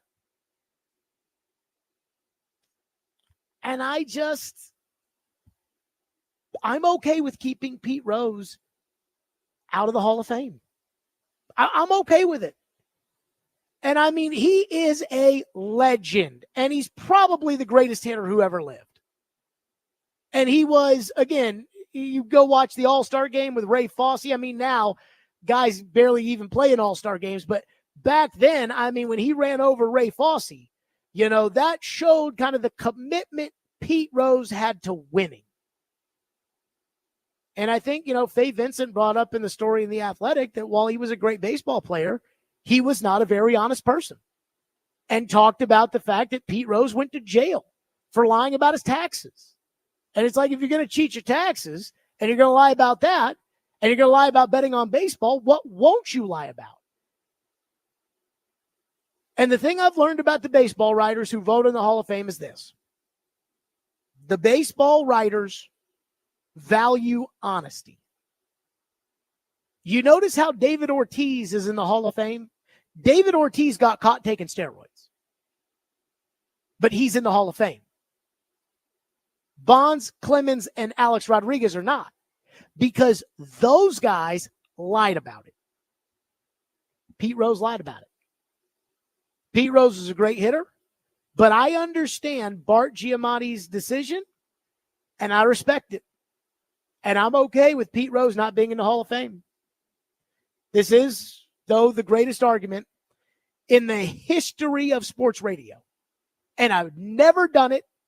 And in honor of the passing of Pete Rose, we're doing it today. So with that, Ian, we are to your phones next. Ian, I'm putting you down as a no on Pete Yeah, Rose. honestly, I could go either way. But yeah, it does seem like back then it was more egregious, the betting, than it is now, which maybe might be an argument to let him in, considering how the shifting of the betting shifting has gone. But And like Ty Cobb was a bad dude too. yeah, And he's in the Hall of Fame. And Ray Lewis, he's in football's Hall of Fame. But I'm a no too. So there's two no's. 615-737-1025, the greatest argument in the history of sports radio. We are to your phones. Should Pete Rose be in the Hall of Fame? Plus, what Pete said in his last interview that he did last month. We'll have that next. Stillman and Company, 102.5, 106 for the game.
I got suspended in 1989. You know how many years ago that was? I mean, time usually creates everything. And it's been a long time, and there's been a lot of negative things happen in the world of baseball. And don't get me wrong, I was absolutely 110% wrong in what I did. Okay, but to do something like I did, and that's bet on a baseball game, and now you're punished for the rest of your life, I don't think it makes a lot of sense to a lot of people. That was Pete Rose in his last interview that he did last month. And Pete Rose will never know if he got into the Hall of Fame or not. I don't think he's going to end up in the Hall of Fame. But let me just say this. I've never done this topic. Should Pete Rose be in the Hall of Fame until today to honor Pete Rose? In fact, I think kind of my first experience with the whole Pete Rose thing was my dad and I went to the World Series when the Braves were in it in 99. And they honored the All-Century team. And that's when Jim Gray asked Pete Rose if he bet on baseball or whatever. And I mean, the freaking fallout from that. Holy crap, were people sensitive back then. All right, let's go. Phone line driven by WilsonCountyHunter.com. Bob up first on Pete Rose. Bob, go ahead. Oh, excuse me, Rob. Rob, go ahead. Hey, Jared.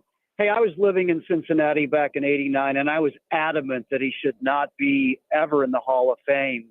But I think over time, I just called in because I've really changed my mind. I think you run off so many years that at some point you have to put the greatest players in the Hall of Fame. And there's a lot of unsavory people. And Pete Rose was not a good guy.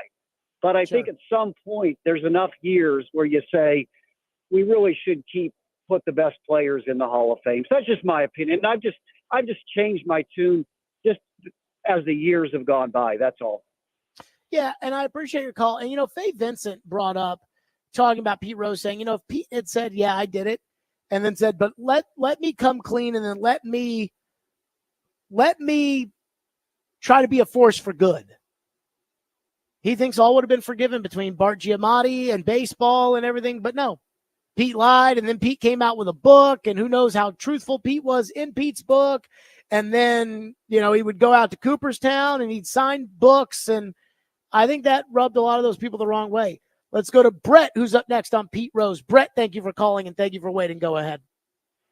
Hey, Jared. So my take has always been that he belongs in the Hall, but he should not get to enjoy knowing that he was in the Hall. So I've been waiting for this sad day, as bad a guy as he was. It's still a sad day for baseball that he's gone. But now that he is gone, I think he does belong. And that would extend in my mind to, Bonds, A-Rod, Clemens as well. They shouldn't get to enjoy the fruits of being in the Hall of Fame in their lifetime. But yeah, like the last caller said, the Hall is for the greatest players. And Pete Rose is undeniably one of the greatest players ever to have played. And so now that he's gone, next ballot, he should go in. Thank Brett, you. that's a hot take. Thank you for your call. Let me just say this. If you want to name a building after me, or you want to put up a statue of me, or you want to induct me in a Hall of Fame and I'm already gone, don't waste your time. Yeah, maybe my kids will like it. I don't know. But I'm sorry. That to me, that is just vengeful. That we're going to put you in after you die. I mean, that's just mean. Kenny the mailman's up next here on the program. Kenny, thank you for calling. Thank you for waiting. Go ahead, Kenny. Jared, I like your dad. I got to see Pete in Atlanta, and I was a big Braves fan, and it just infuriated me. 90% of the people there that night was there to see the Big Red Machine. So you know how that feels. But, through the years, this is what I've learned. Wise people can come together and compromise. There's hardly anything in life, once you look at it, is 100% black, 100% white, we'll never do this, it's totally evil. What he did was wrong, but wise people could have come together and said, you can be inducted, but you can't be part of the ceremony. You can be here, but you can never be welcome at the building site in Cooperstown. There was ways to come together and still put forward that what you did was wrong and everyone knew it was wrong. But you cannot tell the story of baseball without Pete Rose and his will. he might not have been the most talented superstar, but just to watch him play, I wanted to say, man, I wish every player on the Braves played the way he did. Y'all have a great day. Thank you, Kenny. Let's go to Rich, who's up next here on the program. We're going to start running through these lightning style. Rich, go ahead. Yes, sir. How are you? Pleasure to talk to you. I played baseball years ago, but Pete Rose, yes, he deserves to be in the Hall of Fame. He deserves that yellow jacket. And, he made mistakes. Look at Lawrence Taylor. Look at what he did. He's in a Hall of Fame. He's still in trouble. Yeah. I mean, exactly. But at the same time, like what O.J. Simpson did, thank you for the call, Rich. What O.J. Simpson did didn't have anything to do with football. What Lawrence Taylor didn't have anything to do with football. If O.J. Simpson bet on football games and then lied about it to the commissioner, maybe it would be different. Maybe it'd be the same. I don't know. The football writers don't seem to have a rod up their rear end the same way the baseball writers do, but they do have a rod. It's just a different rod. Let's go to Limestone, who's up next here on our program. Thank you for calling on Pete Rose. Go ahead, Limestone. Jared, I understand why, the gambling thing is so bad because of the World Series thing in the early 1900s, but I've always thought that Pete Rose should always been put in the Hall of Fame. I'm old enough. I got to see him when I was a kid, and I'm from Nashville, and they used to be on TV all the time, but I say yes for Pete Rose. All right. By the way, there was a picture. Thank you for the call. I guess the Big Machine Music City Grand Prix had a signing event where they had the big red machine, and they had, Pete Rose and I think, what was it? Maybe Tony Perez and Davey Concepcion and Ken Griffey Sr. And they had some of the guys from the Big Red Machine. And I think that's the last public event. I think it was Sunday. And Pete was there signing autographs from what I've been told. By the way, my favorite player on the Big Red Machine was Joe Morgan. Not that I grew up during the Big Red Machine, but I was a big Joe Morgan fan. Let's go to Vincent, who's up next here on the program. Vincent, thank you for calling. Go ahead. Yeah, I just want consistency. If we're going to do it, let's just be consistently. Ohtani comes out gambling. Oh, he knew nothing about it. We investigated it. Nothing to see here. Keep moving. And it was gone in 2 days. I'll hang up and listen. Again, they say that it was the interpreter that did the betting, although I got a hard time with all that money being bet to not think that Ohtani didn't have anything to do with it. But again, it's like Floyd and I talked about this years ago when something was going on in the political world. And I said to him, I think who we were talking about, I said, I think he probably did it. But, you need more than just he probably did it. And Floyd's like, if I'm going to ruin a man's life, I need proof. Sounds like they had proof on Pete Rose. Chris, last up, quickly, go. Hey, man, I just want to say from the perspective of somebody born and raised in Massachusetts who grew up watching the Red Sox, listening to Sean McDonough call games, I don't think Ortiz deserves to be in the Hall of Fame before Pete Rose. The guy was nothing with Minnesota. He was clutch for us. We know why.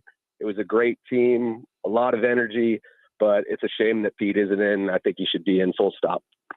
Chris, great call. That's it for us.